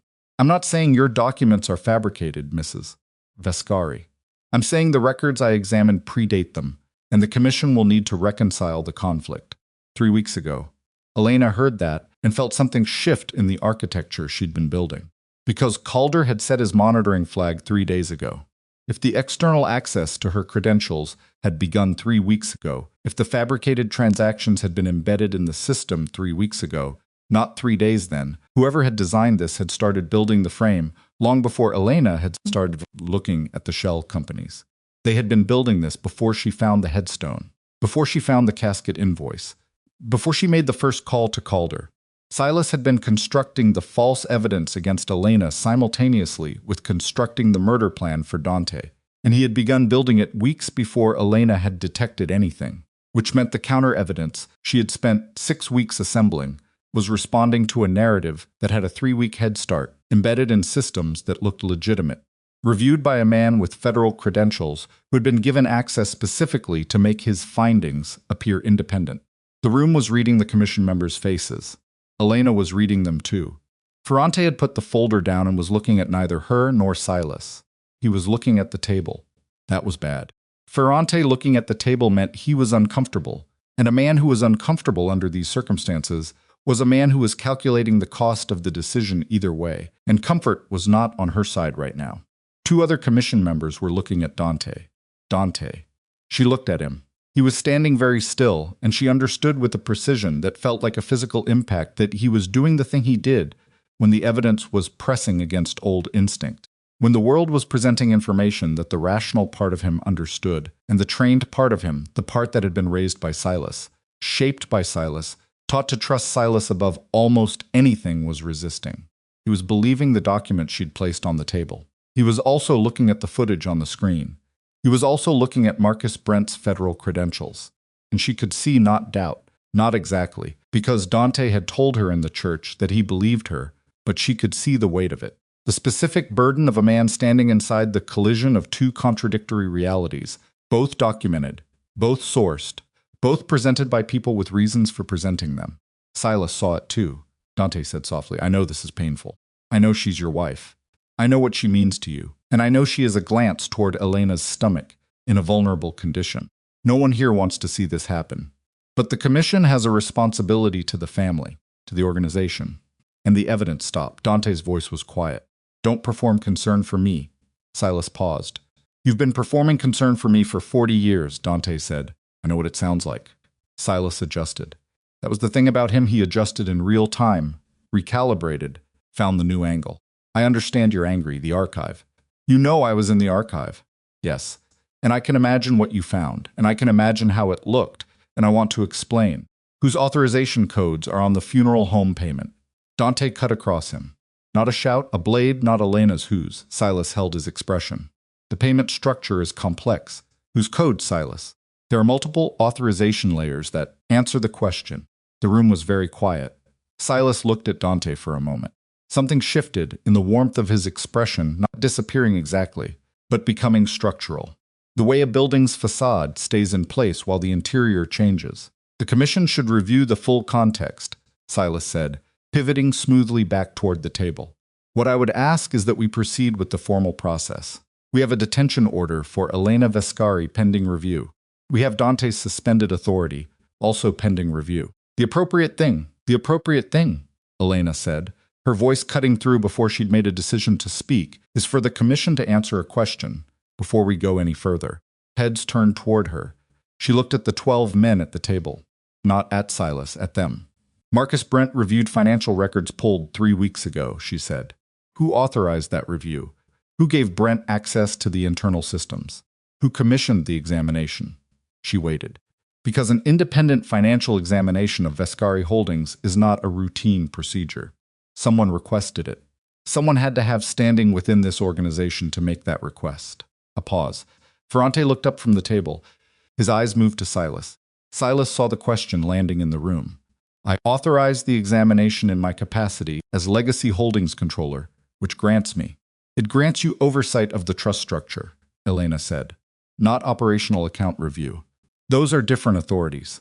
The operational accounts Brent examined are under the Commission's joint jurisdiction, not Legacy Holdings. She looked at Ferrante directly.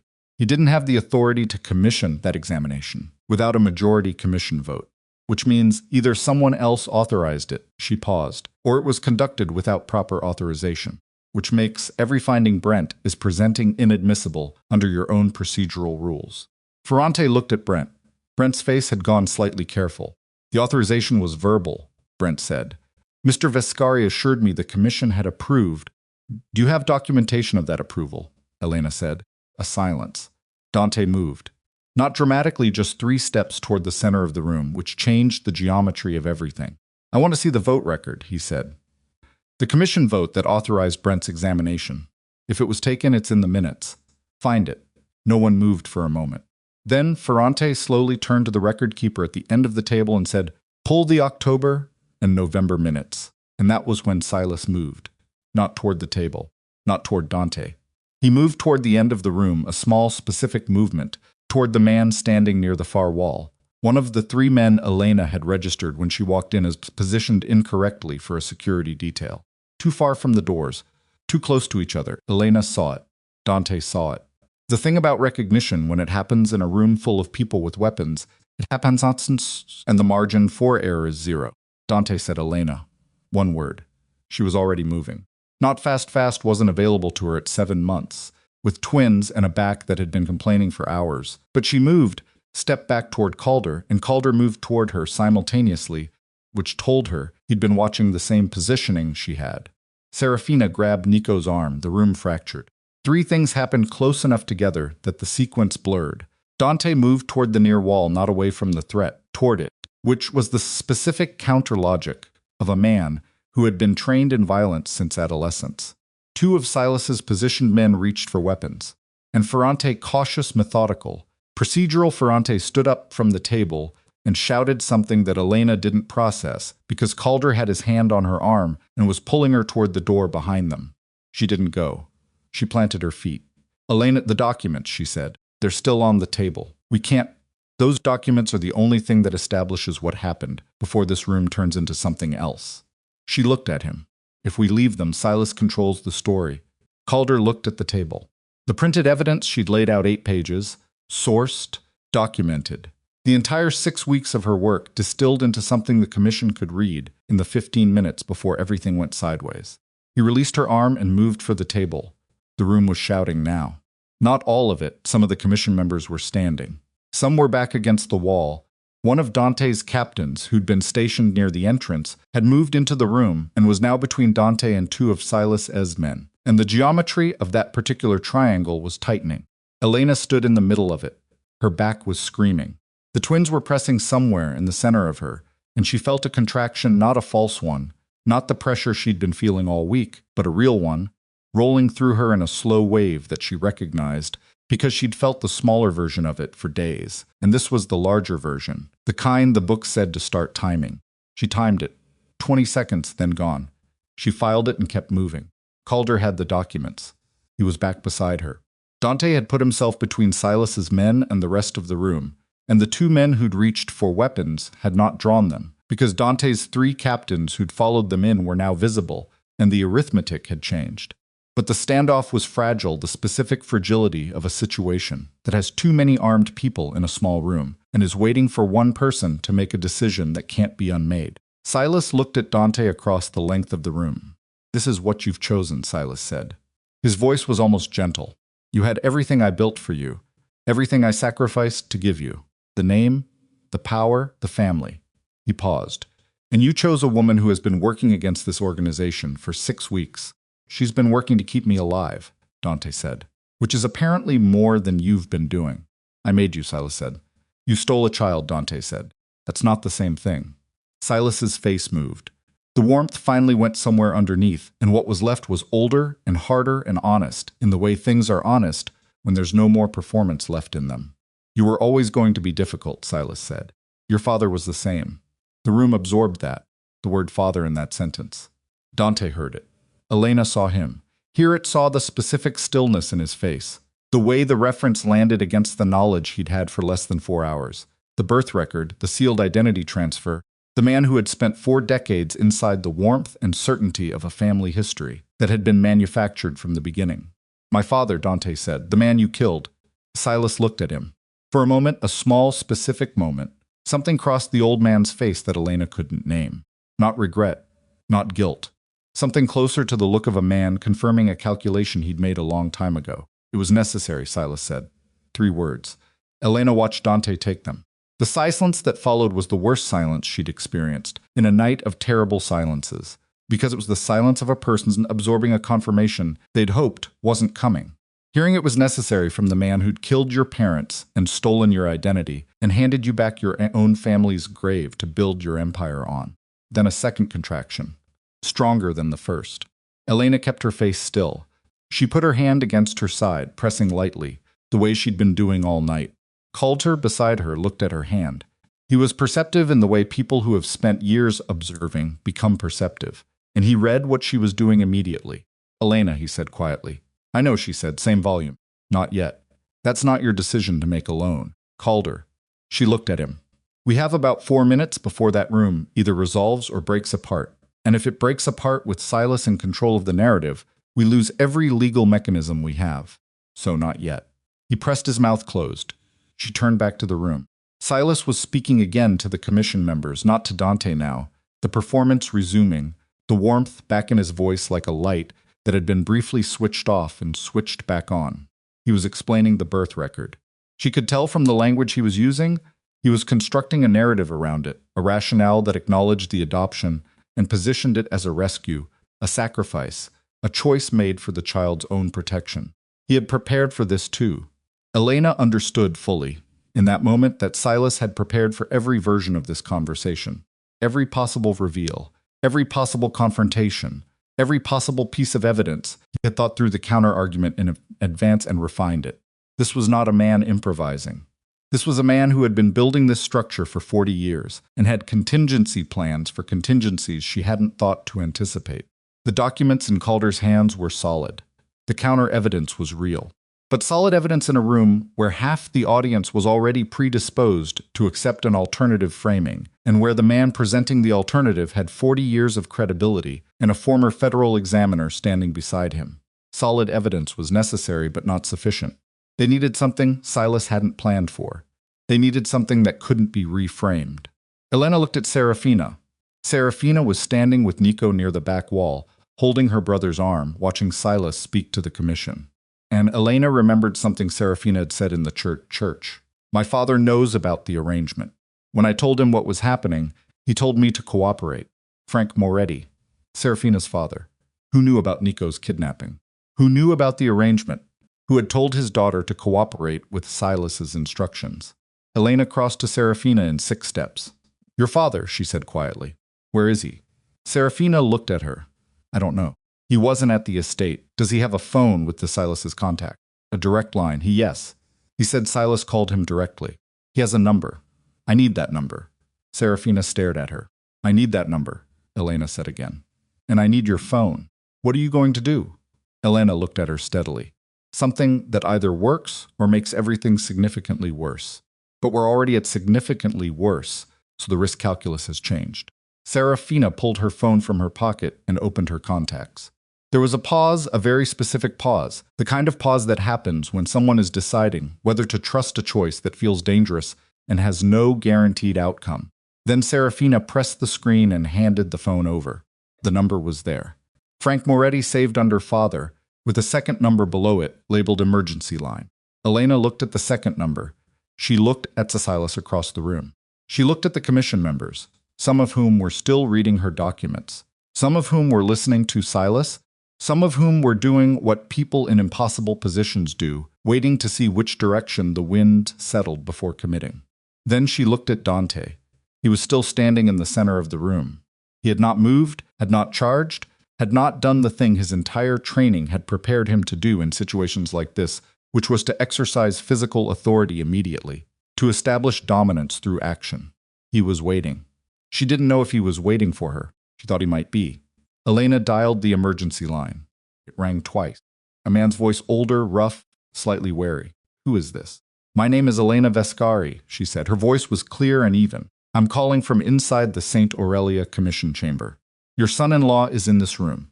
Your daughter is in this room. And the man who kidnapped your son is standing 12 feet from me, explaining to 5 voting commission members why your family's cooperation with his plan was voluntary and documented.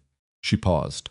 If you have a recording of any conversation with Silas Vescari that contradicts that narrative, now would be the moment. Silence on the line. Then Serafina's hand was on Elena's arm. Not pulling, just there. Elena looked at her. Serafina reached into the inside pocket of her coat and withdrew her own phone, the second phone, the one she'd carried separately all night, and held it up. The screen showed an audio recording. The timestamp was from 3 days ago. The label was a single word, Silas. Elena stared at it. You recorded him, she said. The night he called my father, Serafina said. Her voice was very quiet. I was in the room. My father didn't know I had the phone on. What's on it? Serafina looked at her steadily. Everything, she said.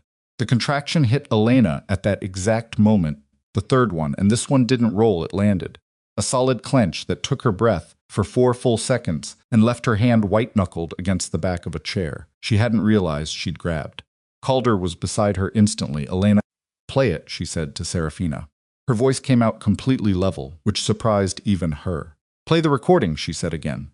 And Serafina raised the phone and pressed play, and Silas Vescari's voice came out of the small speaker in that stone chamber, warm, precise, the voice of a man giving instructions he'd given before, and the words it carried were the ones that couldn't be reframed, couldn't be redirected, couldn't be absorbed into a counter-narrative because they were in his own voice, describing in his own language exactly what he had planned for Dante, for Elena, and for 2 children who hadn't been born yet.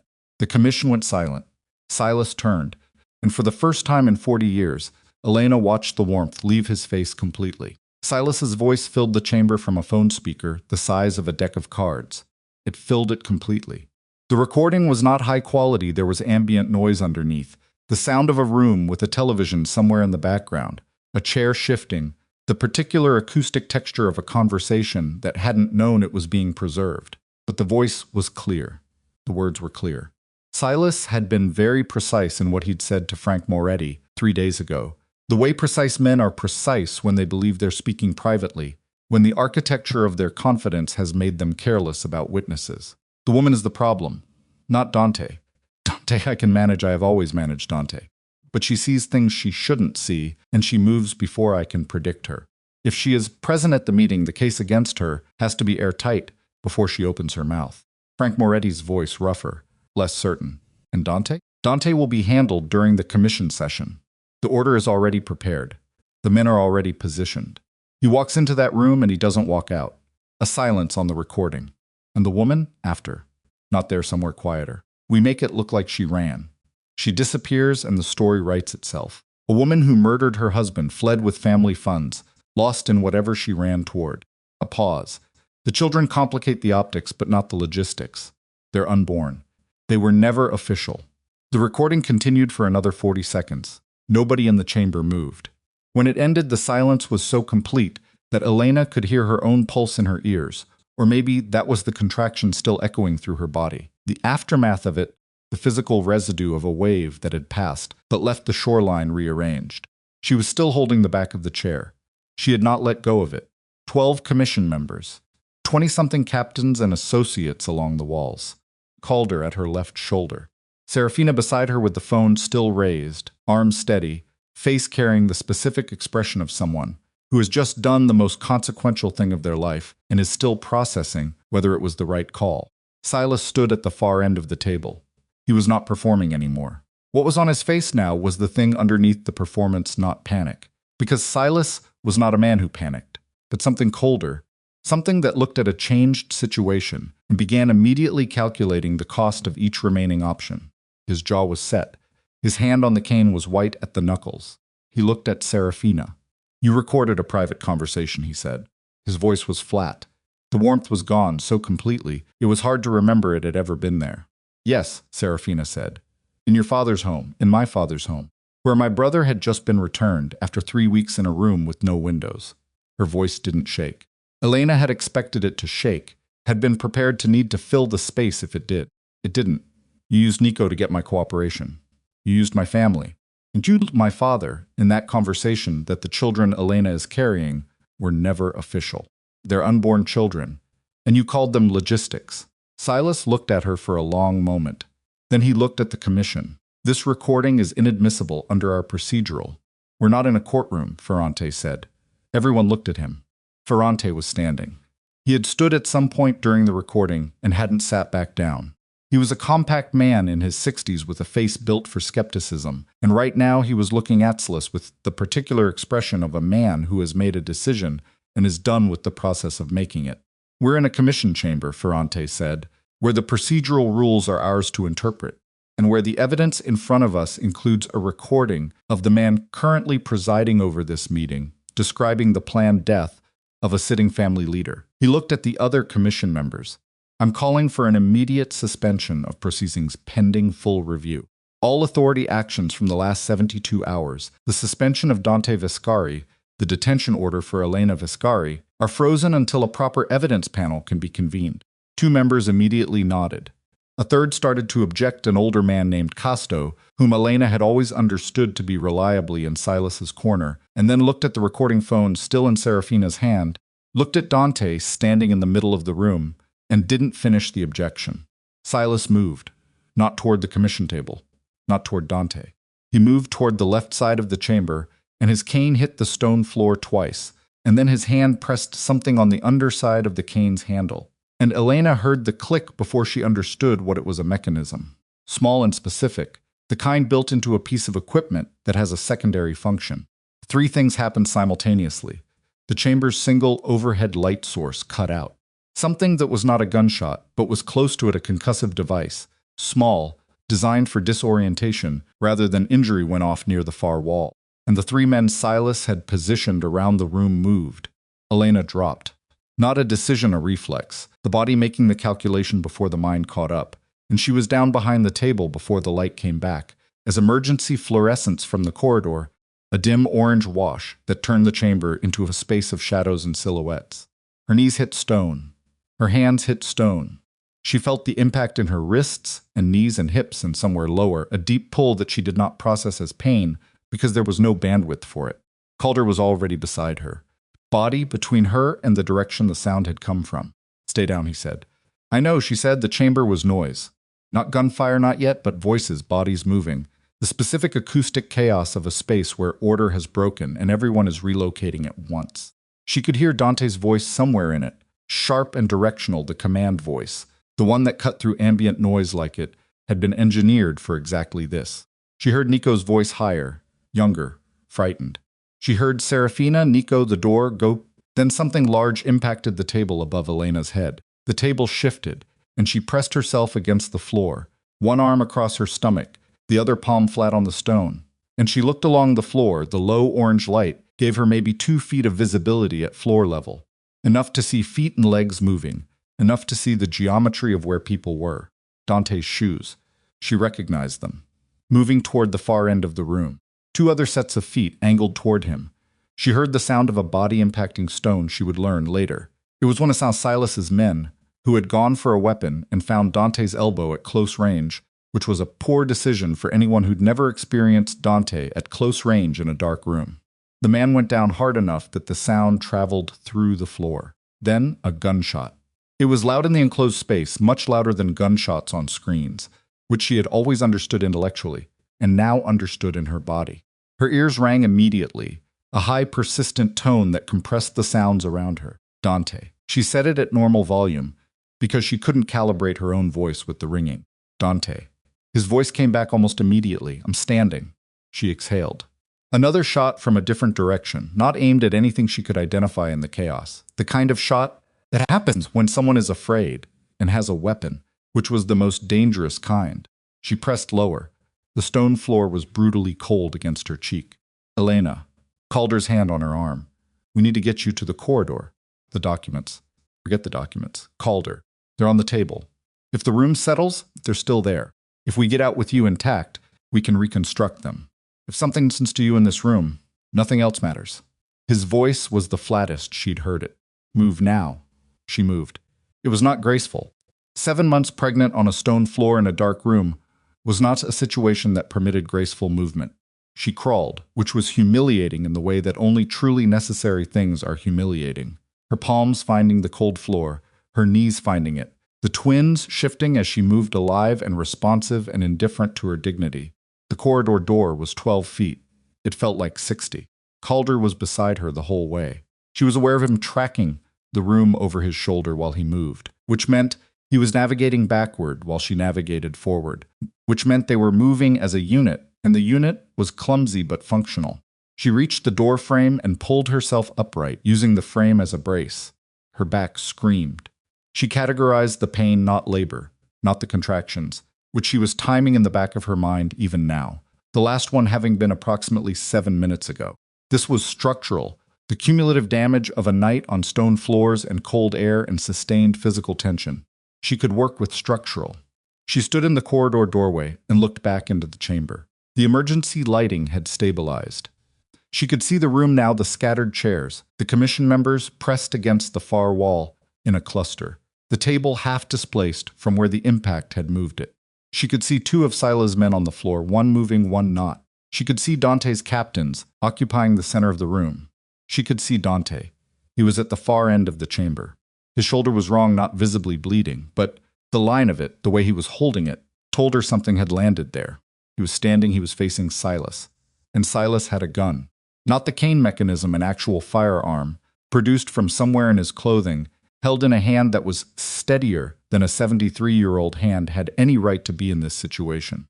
It was pointed at Dante's chest from a distance of approximately 8 feet. The chamber had gone still. The 2 men on the ground. The commission members against the wall. The captains who had stopped moving because the geometry of the situation had a gun in it now, and the gun was pointed at the man they were loyal to. Silas was breathing harder than his face showed. Aslanta could see at the chest movement under his suit jacket, slightly too fast, the respiration of a man managing a physical situation that his body was less equipped for than it had been 20 years ago. I built everything you are, Silas said. His voice was different now, stripped down. Not warm, not procedural, not the commission voice or the paternal voice, or any of the voices she'd heard from him in the last several hours. This was the oldest voice, the one underneath everything, the one that had been there before any of the architecture. Dante looked at him, the gun between them. 8 feet of stone floor. You should have been nothing, Silas said. Your father was nothing. A rival with a name and territory, and no vision, a man who would have burned everything your grandfather built if I had let him. I didn't let him. His jaw worked. I took everything he had. Everything. And then I took you, and I gave you more than you could have had from him. And you built it. Well, I'll give you that, and now you're standing here looking at me like I'm the monster. Dante said nothing. Say something, Silas said. There's nothing to say to that. You would have been dead, Silas said, at 2 years old. You would have died with them when the organization collapsed. I saved you. You raised a weapon against your own family, Dante said. You raised a weapon and then you picked it up and you kept it in your house for 40 years. His voice was quiet. That's not saving, that's ownership. Silas's hand tightened on the gun. From the corridor doorway, Elena watched the line of Dante's body, the stillness of it, the controlled burn of a man who was not performing calm, but had arrived at something that looked like calm through the complete absence of any remaining illusion. He had nothing left to protect that Silas had given him. The name, the legacy, the family narrative, all of it had been constructed on a crime, and the crime had been confirmed by the man who committed it, out loud, in front of witnesses. What was left was just Dante. Whatever Dante was underneath 40 years of everything else. Elena didn't know if that was enough. She had spent 4 years married to the constructed version, and she had loved it and been frustrated by it, and built her life inside it, and dismantled it, and was still in the process of understanding what the real version looked like. But she knew one thing: the real version was currently standing 8 feet from a gun, without flinching, and that meant something. "You're going to put that down," Dante said. "I'm going to, not because I'm asking. Because there are 11 commission members watching you hold it, and every second you stand there is another second of evidence that the recording said what it said, and you are who it says you are." His voice was completely flat. "You've lost the room, Silas. You lost it when the recording played. Everything that happens now is just damage control or it's stupidity, and you have never been stupid." Silas looked at him. The gun didn't move. Elena felt a contraction begin the fourth, and this one was different from the others, in a way she registered immediately. Not stronger necessarily, but closer in character to something purposeful, something with direction. Her body was doing something it had been moving toward all night, and she could feel the momentum of it now, the biological indifference to everything else happening in this room. 6 minutes since the last one. She pressed her hand against the doorframe. "Not yet. If you shoot him," said a voice from the far wall, "you end here." It was Ferrante. He had not retreated to the cluster of commission members against the wall. He was standing maybe 4 feet from that cluster, slightly forward, and his voice was the voice of a man making a final statement rather than a final plea. "You shoot Dante Vescari in front of this commission," Ferrante said, "and the last piece of the story you need us to accept that you are the legitimate authority in this room is gone, permanently. There is no narrative that survives this." He paused. "I'm telling you this not because I want to save you. I'm telling you this because you are still capable of calculating consequences, and I want you to calculate this one clearly." Silas looked at Ferrante. Something moved in his face. Not surrender. Silas would not surrender in any form Elena recognized, but recalculation. The machine behind the face running a new version of the model, adjusting for the inputs that hadn't been in the original projection. The recording. The room. The gun in his hand that had done everything except help. His hand lowered. Not all the way, not a complete capitulation.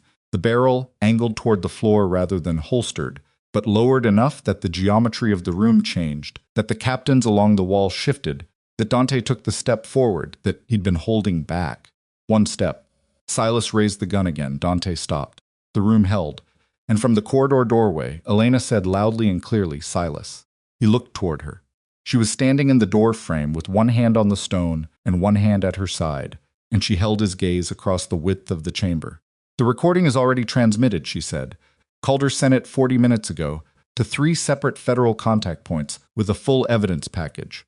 Everything from the archive, the authorization trails, the shell companies, the casket invoice, the birth record." She paused, letting that settle. "Shooting Dante doesn't change that. Shooting anyone in this room doesn't change that. The only thing that changes now is how much time you have before the federal side of this arrives, and whether you spend that time holding a gun or not." Silas stared at her. "You're bluffing," he said. "Calder Haynes spent 11 years building federal organized crime cases," she said. "He knows every contact point and every procedure and every way to make a transmission stick. You can decide whether I'm bluffing, or you can look at the last 6 weeks and ask yourself whether I've made a single move tonight that wasn't backed up." A silence. Calder appeared in the corridor behind her and said nothing, just appeared, visible, present, which was its own kind of confirmation. Silas's hand dropped. The gun went to his side. Dante covered the 8 feet in 3 steps and had the weapon before Silas processed the movement, a clean disarm.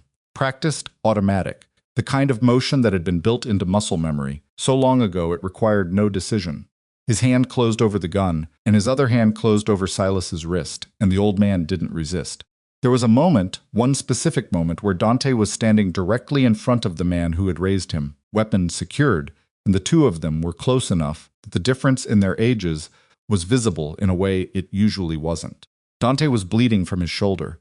Elena could see it now, the dark stain on the coat fabric, not large but present, the evidence of whatever had landed during the chaos. Silas looked at the blood. His face did something that might, in a different context, have looked like grief. "I loved you," Silas said. "Whatever else you think, I want you to know that." Dante looked at him for a long moment. "I know," he said finally. "That's the worst part of all of it." He stepped back. He handed the weapon to the nearest captain without looking at him.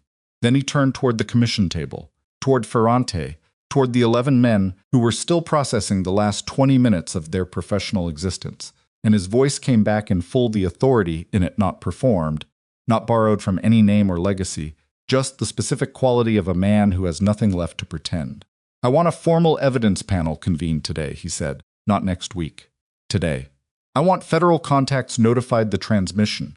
Calder sent creates an obligé sides, and we handle this in the open, or we don't handle it at all." He looked at Ferrante. "Will you chair it?" Ferrante looked at him. "Yes," he said. "Good." Dante turned. He looked across the chamber at Elena. She was still in the doorway. Her hand was still on the frame. She was very aware that the fifth contraction was beginning. She could feel the preliminary of it, the gathering quality, the body assembling something it had been assembling all night. And she was aware that her face was doing something she could not fully control because 6 minutes had become 5, and 5 was a number that meant something different than 6. Dante crossed the room to her. He moved through the scattered evidence of the last hour, displaced chairs, the printed documents that had slid from the table during the collision, 2 of his captains standing aside as he passed, and he crossed to the doorway and looked at her face. His eyes went to her hand on the frame, then to the way she was standing. "Elena, I'm all right. I'm timing contractions." She met his eyes. "The last 2 have been 5 minutes apart." He went very still. "Since when?" "Since a while." She exhaled through the beginning of the contraction. A slow, controlled breath, the way she practiced, which she now understood, had been optimistic in its assumptions about what the surrounding environment would look like when it became necessary. "I didn't want to say anything while the room was Elena." His voice had lost the command quality. It had become something she heard very rarely, something that existed underneath everything else. The voice she had first heard from him in a moment 3 years ago, when he'd been frightened by something, and hadn't managed to hide it fast enough. "Why didn't you say something?" "Because we needed the room." He stopped. "The whole time you were standing there." "I needed the room, Dante." She looked at him directly. "The babies needed the room, and we got it." He looked at her for a moment. His face did something complicated and human, and far too large for the next 30 seconds to contain. Then he turned back toward the chamber and said, at volume, to no one specific, "I need a car now, and I need someone to call ahead to St. Catherine's Medical." Ferrante was already reaching for his phone. Calder said, from right behind Elena, "There's a vehicle in the north lot. I'm driving." Serafina appeared at the chamber door with Nico, her face shifting immediately when she read the situation. "How far apart?" 5 minutes, Elena said. "Okay." Serafina's voice went flat and practical in the way of someone redirecting from one crisis to a different crisis. "Okay, we go now." Elena nodded. She pushed off from the doorframe. The contraction crested, and she breathed through it a real breath this time, not the managed version, the full capacity of her lungs, her hand on Dante's arm, because he'd put himself beside her without being asked, and for once she didn't make a decision about whether to accept that. She just accepted it. They moved through the corridor.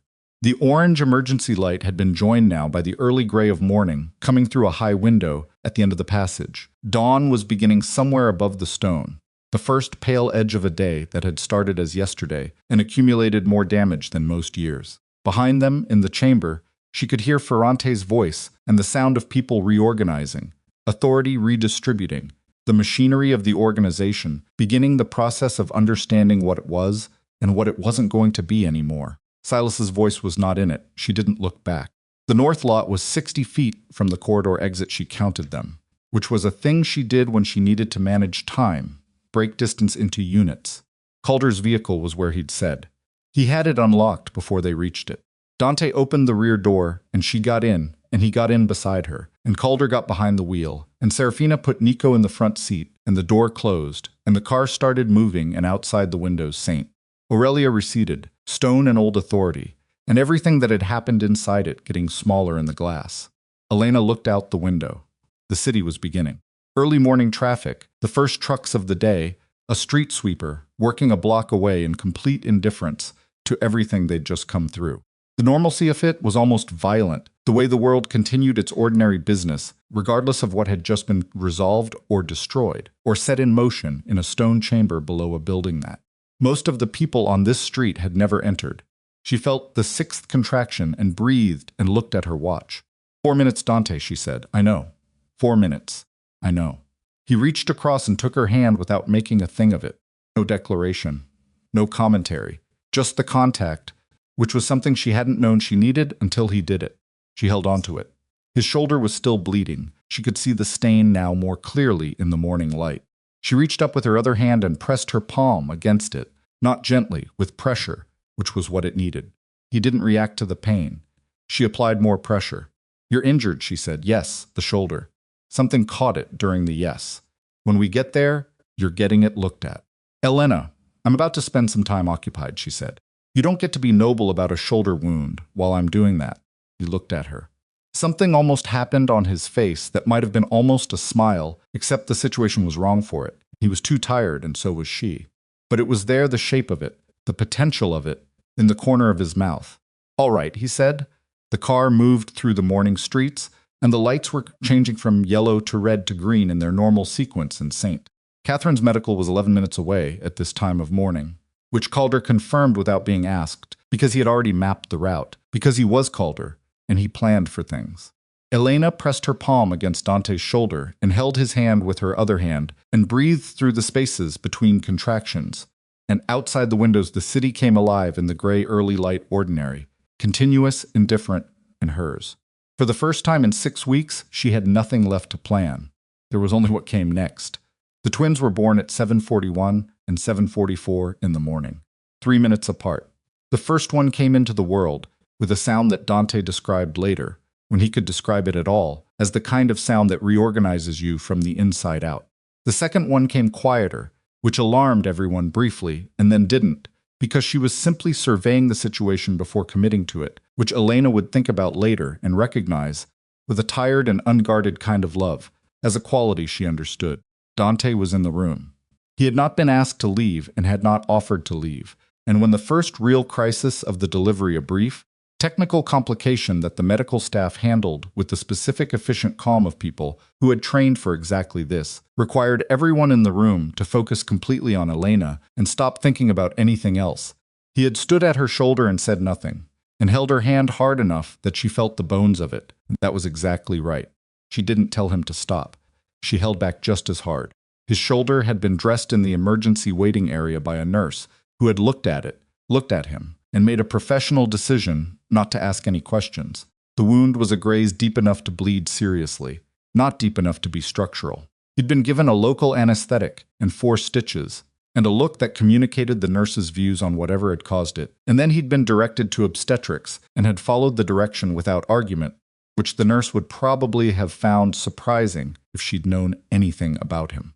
The room afterward was quiet in the specific way that rooms become quiet when something enormous has just finished happening and the people in it are still catching up. Elena lay back against the elevated bed, with a daughter on her left arm and a son on her right, and both of them were doing the thing newborns do, the unreasonable, disproportionate thing, the thing that doesn't scale to how small they are, which was to be entirely, completely present. No negotiation, no performance, just weight and warmth and breath. She looked at them for a long time without saying anything. Dante sat in the chair beside the bed. His coat was gone somewhere in the transfer to the hospital. It had been lost or discarded, and he was in his shirt with the left sleeve cut away where the bandage covered his shoulder, and he looked like a man who had been through something and had not yet had time to assess what it had cost him. He was looking at the babies. His face was doing the thing it had done in the car, the thing that didn't have a name, that lived below the architecture of everything he'd built and maintained for 40 years. Raw in a way that wasn't weakness, open in a way that wasn't carelessness, just honest, which was the rarest thing she'd seen on his face in 4 years, and it was here now because he was too emptied out to hold anything else in front of it. The boy, he said finally. His voice was rough. What about him? Does he have a name? Elena looked at the infant on her right arm. He was sleeping already, which seemed like an opinion. I've been thinking about Marcus. Dante was quiet for a moment. Marcus Vescari. Elena looked at him, Marcus Blackwell. A pause. Dante looked at the child. Blackwell, he said. You don't have to decide that now. No. He said it slowly, like a man tasting something for the first time and trying to identify it. No, it's right, he exhaled. It's right. The girl doesn't have a name yet, Elena said. No ideas? I have ideas. I want to look at her for a day first. Dante almost smiled. Fair. They were quiet for a while. The hospital sounds came through the door footsteps, a cart, a distant voice, and inside the room the two children breathed with the complete conviction of people who have just arrived somewhere and intend to stay. At some point, a nurse came in and checked everything and left. At some point, Calder appeared in the doorway, looked at the room, and withdrew without entering, which was the most considerate thing Elena had seen anyone do in the last 24 hours. At some point, Serafina texted Elena's phone was on the bedside table, and she could see the screen without moving. Nico is with my father. Federal contact has arrived at the building. Ferrante is chairing. They have everything. Elena read it and put the phone face down. Serafina says the federal contact has arrived, she said. Dante nodded once. Good. Ferrante has the evidence. Yes. It's going to be a long process, Elena said. The dismantling, the cooperation, the legal proceedings. I know. It could take years. I know that too. She looked at him. Are you ready for it? He was quiet for a moment. He said, but I'm going to do it anyway. He looked at his hands, the right one, the one that had been holding hers, and the left one, the bandaged arm resting across his knees. The organization has captains who didn't know what Silas was doing. People who built their lives inside something they believed was legitimate, at least partly.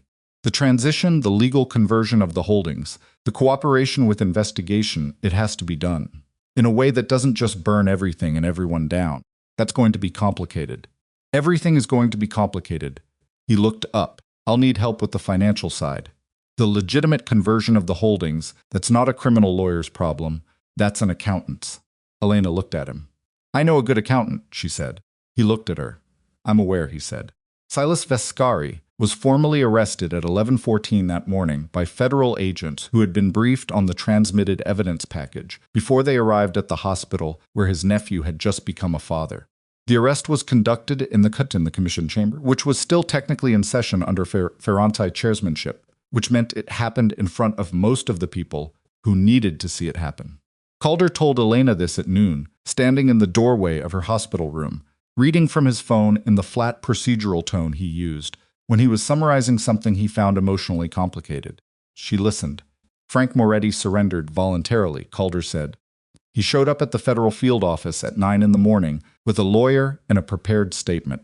The lawyer is good, which means Moretti was planning his exit before the recording played. He knew the recording existed, Elena said, presumably. He knew Serafina had been in the room. He chose Nico over Silas, Elena said. Not a judgment. A fact when it came down to it, apparently. Calder looked up from the phone. Serafina is at the federal building. She's cooperating fully. Nico corroborated the kidnapping. He paused. She asked me to tell you she'll come when you're ready for visitors. Tell her tomorrow, Elena said. She anticipated that. He scrolled. Marcus Brent, the financial examiner Silas brought in, has retained counsel and is asserting that he was given falsified access documentation and had no knowledge of the fraudulent framing. He paused. That may be true.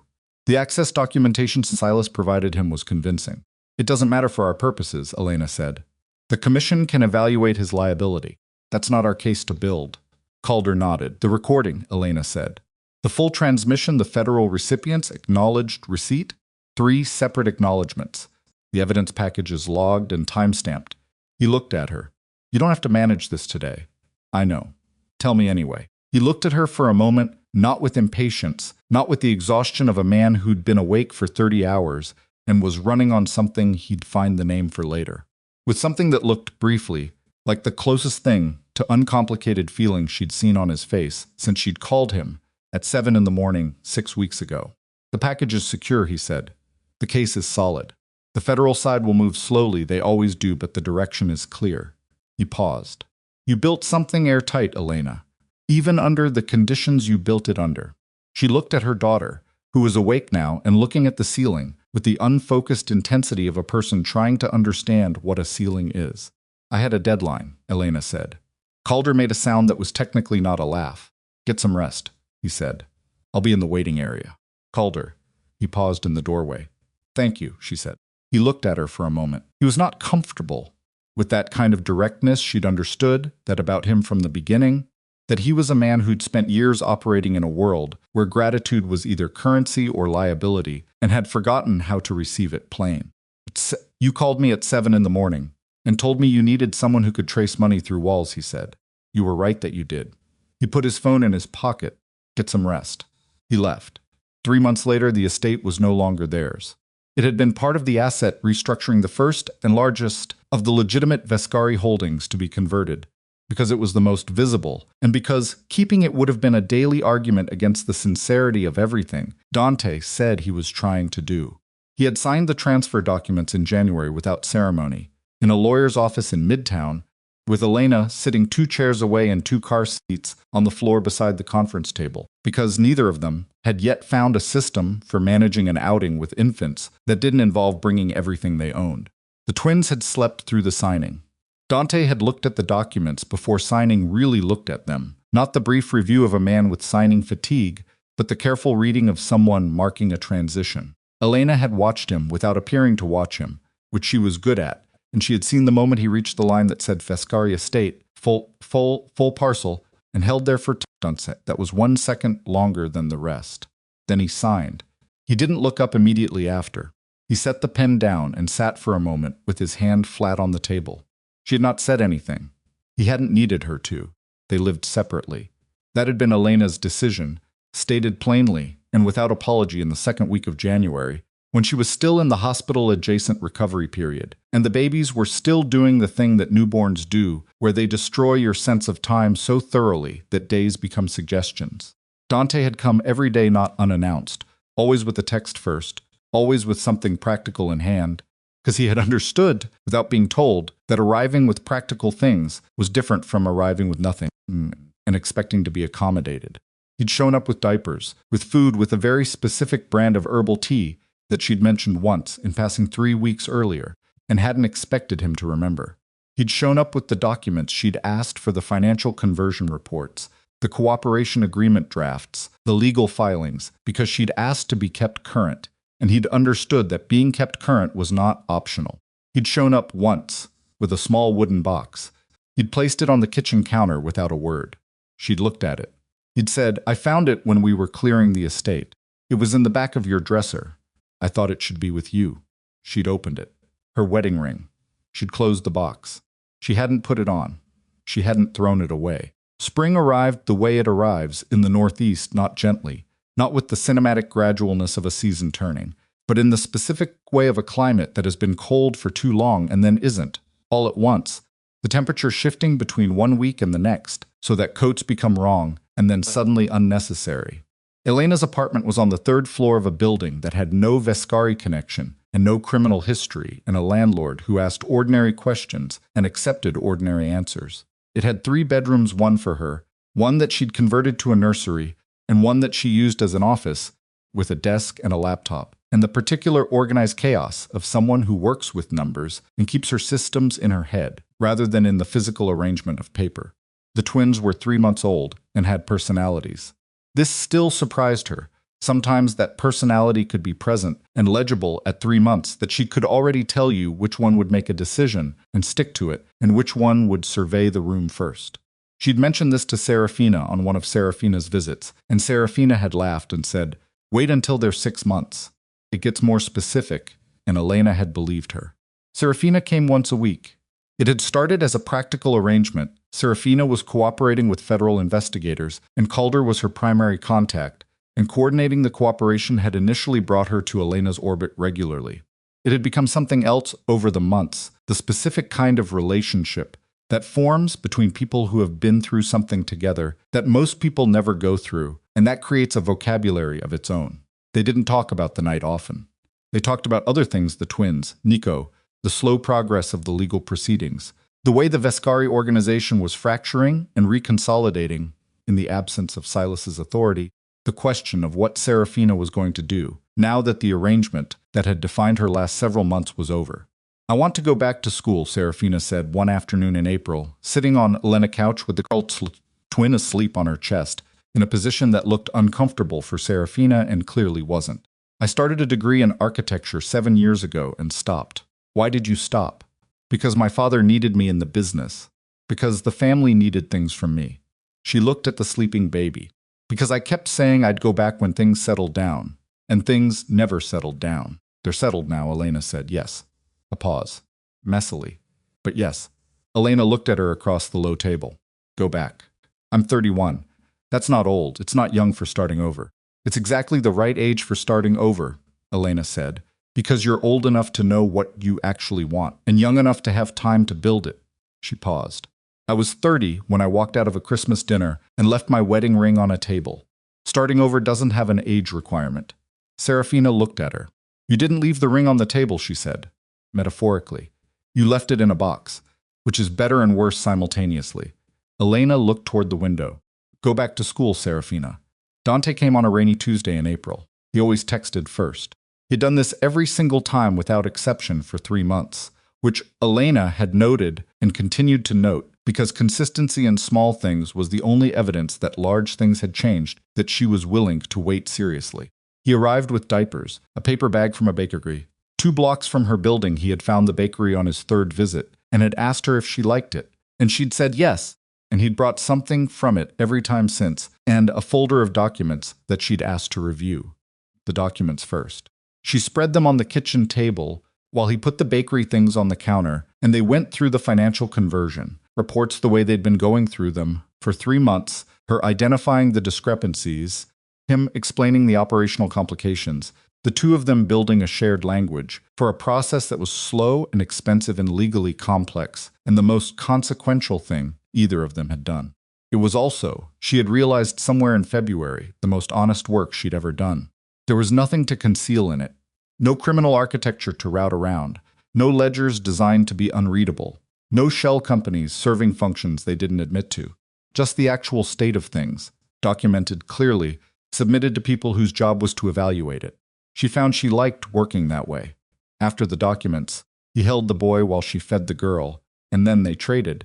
And then both babies were deposited in the living room in the particular arrangement of cushions and monitoring technology that Elena had developed by trial and error over 3 months and had stopped apologizing. For even though it looked, by any objective measure, like an elaborate fort, the rain was harder now against the windows. Dante sat at the kitchen table. Elena poured water for herself, stood at the counter for a moment, and then sat across from him. He had lost some of the control over the 3 months. Not all of it that was built into him at a cellular level, and she didn't expect it to disappear and wasn't sure she'd want it to. But the specific managed quality that had always characterized the way he occupied a room, the calculated stillness, the constant assessment had become less total. There were moments now when he just sat, when his face just held whatever it was holding without arranging itself. He was sitting that way now. The cooperation agreement goes to the federal panel on Thursday, he said. I know. I reviewed the draft yesterday. The section on the legacy holdings disposition, did the language look right to you? The language is accurate. I'd move the 3rd subsection before the 2nd. The sequencing makes the authorization trail clearer. He nodded. I'll tell the lawyer. Silas's preliminary hearing is in May, Elena said. Yes, are you going? He looked at her. I have to testify. That's not what I asked. A pause. Yes, I'm going. He looked at the table. I've thought about not going. About finding a reason to miss the testimony, or letting the documentary evidence carry the weight without my presence. He paused. But it would be the same thing I've always done. Managing the distance so I don't have to feel the full cost of something. And you're going to stop doing that. I'm trying to. He looked up. Some of it's structural. It's in how I was built. I don't think it goes away completely. No, Elena said. It doesn't. He looked at her. I know it doesn't, she said. I'm not asking for it to go away completely. I'm asking you to stop using it as a tool against the people you're supposed to be honest with. He held her gaze. That's a reasonable thing to ask, he said. I know. Outside the rain continued. Inside, one of the twins made a sound not distress, just the particular conversational noise that babies make when they're awake and have opinions about being awake, and Elena turned toward the living room automatically. She could see the boy from the kitchen table. He was awake, looking at something on the ceiling that was apparently very interesting. She turned back. Dante was watching her. Not the controlled, assessing watch. Just watching. What? She said nothing. He looked at the table for a moment. I've been thinking about the name. Which name? Blackwell.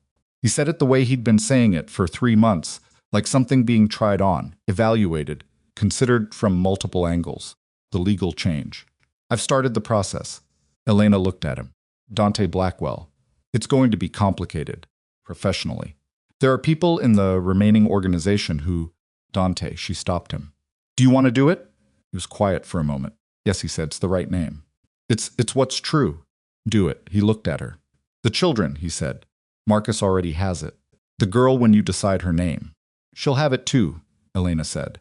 If that's what we decide. The we sat in the air between them. She'd said it deliberately because it was accurate, and because accuracy was what she'd asked for, and she had to practice it herself, or the request was hollow. He registered it. She could see him register it, the slight change in his face. Not relief, exactly, but something that had been held carefully for a long time, shifting into a slightly different position. I want time, she said. It was what she'd said in the dream version of this conversation, that she'd run in her head for 3 months, not planned, not scripted, but a conversation she'd rehearsed in the way you rehearse things you're not sure you'll have the nerve to say when the moment comes. I know, he said. Not weeks. Time I need to know that what I'm looking at is what's actually there, not what was there in December before everything broke open. I understand. I'm not forgiving the Christmas dinner, she said. Not because I'm holding on to it, I'm not. But because pretending I've fully resolved it when I haven't is the same lie as pretending everything is fine, because it's easier. I'm done doing the easier thing. He nodded. I don't want you to pretend. I know you don't, right now. She looked at him steadily. I need to know that's still true when it's inconvenient. When the honest version of what I think costs you something. It will always cost me something, he said. That doesn't make me want to stop. Elena looked at him for a long moment. The twins were both awake. Now she could hear the boys' conversational sounds, and the girl had joined in, a different register, the two of them conducting some kind of exchange that had its own internal logic. She would go to them in a minute. She would pick up the girl, who was almost certainly lobbying for attention, and she would carry her around the apartment in the particular circuit that she'd discovered settled her. And the afternoon would proceed, the way afternoons proceeded with 2 3-month-olds in fragments, in managed interruptions, in the specific, exhausted joy of a life that had been reorganized from the ground, up around 2 people who needed everything. But right now, she sat at her kitchen table and looked at the man across from her, her husband. In legal terms, still, in practical terms, something more complicated and possibly more honest, a man who had spent 4 years performing a version of himself and 3 months trying to find the version underneath, in her presence and elsewhere, imperfectly and persistently.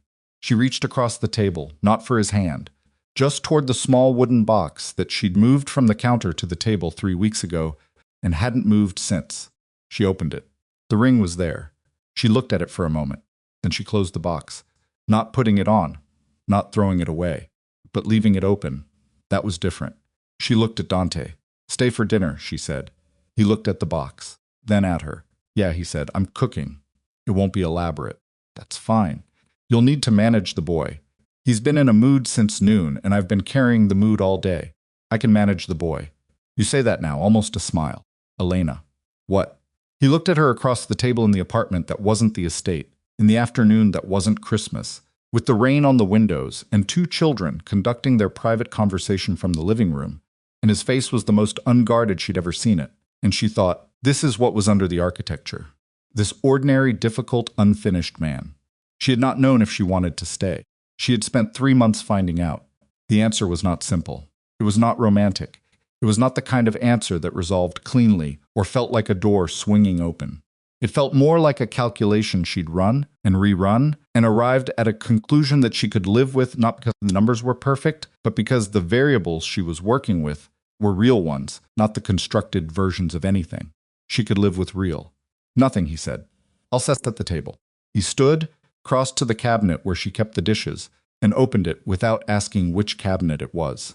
He'd learned the apartment in 3 months of consistent visits, learned it the way you learn a place when you're paying attention instead of assuming. She watched him take down the plates and thought, that is a man who has learned to pay attention. It was a start. Outside, the rain came down steadily, washing the last of winter from the pavement and the roofs, and everything that had been held frozen, and was now releasing all of it, slowly into whatever spring turned out to be. Inside, the boy decided he'd had enough of the ceiling and said so at volume, and the girl agreed by extension, and Elena stood and went to them and picked up her daughter, who looked at her with the considering, unhurried gaze she'd had since birth, taking her time, and Elena looked back. "Hello?" she said. The girl reached up with one unfocused hand and grabbed Elena's collar and held on with the complete unreasonable grip of someone who knew exactly what she wanted and intended to keep it. Elena stood in the middle of her living room, her daughter in her arms, her son beginning to settle under Dante's handling in the corner, the rain on the windows, the folder of documents on the kitchen table, the wooden box beside them, and the dinner not yet started, and the evening not yet shaped, and all of it uncertain and difficult, and genuinely, imperfectly, determinedly hers. She made her choice, not because she had forgiven everything, not because the story had ended cleanly, but because she was the one making it. That had been the whole point from the beginning. That was still the point. She held her daughter and began to think about what to cook,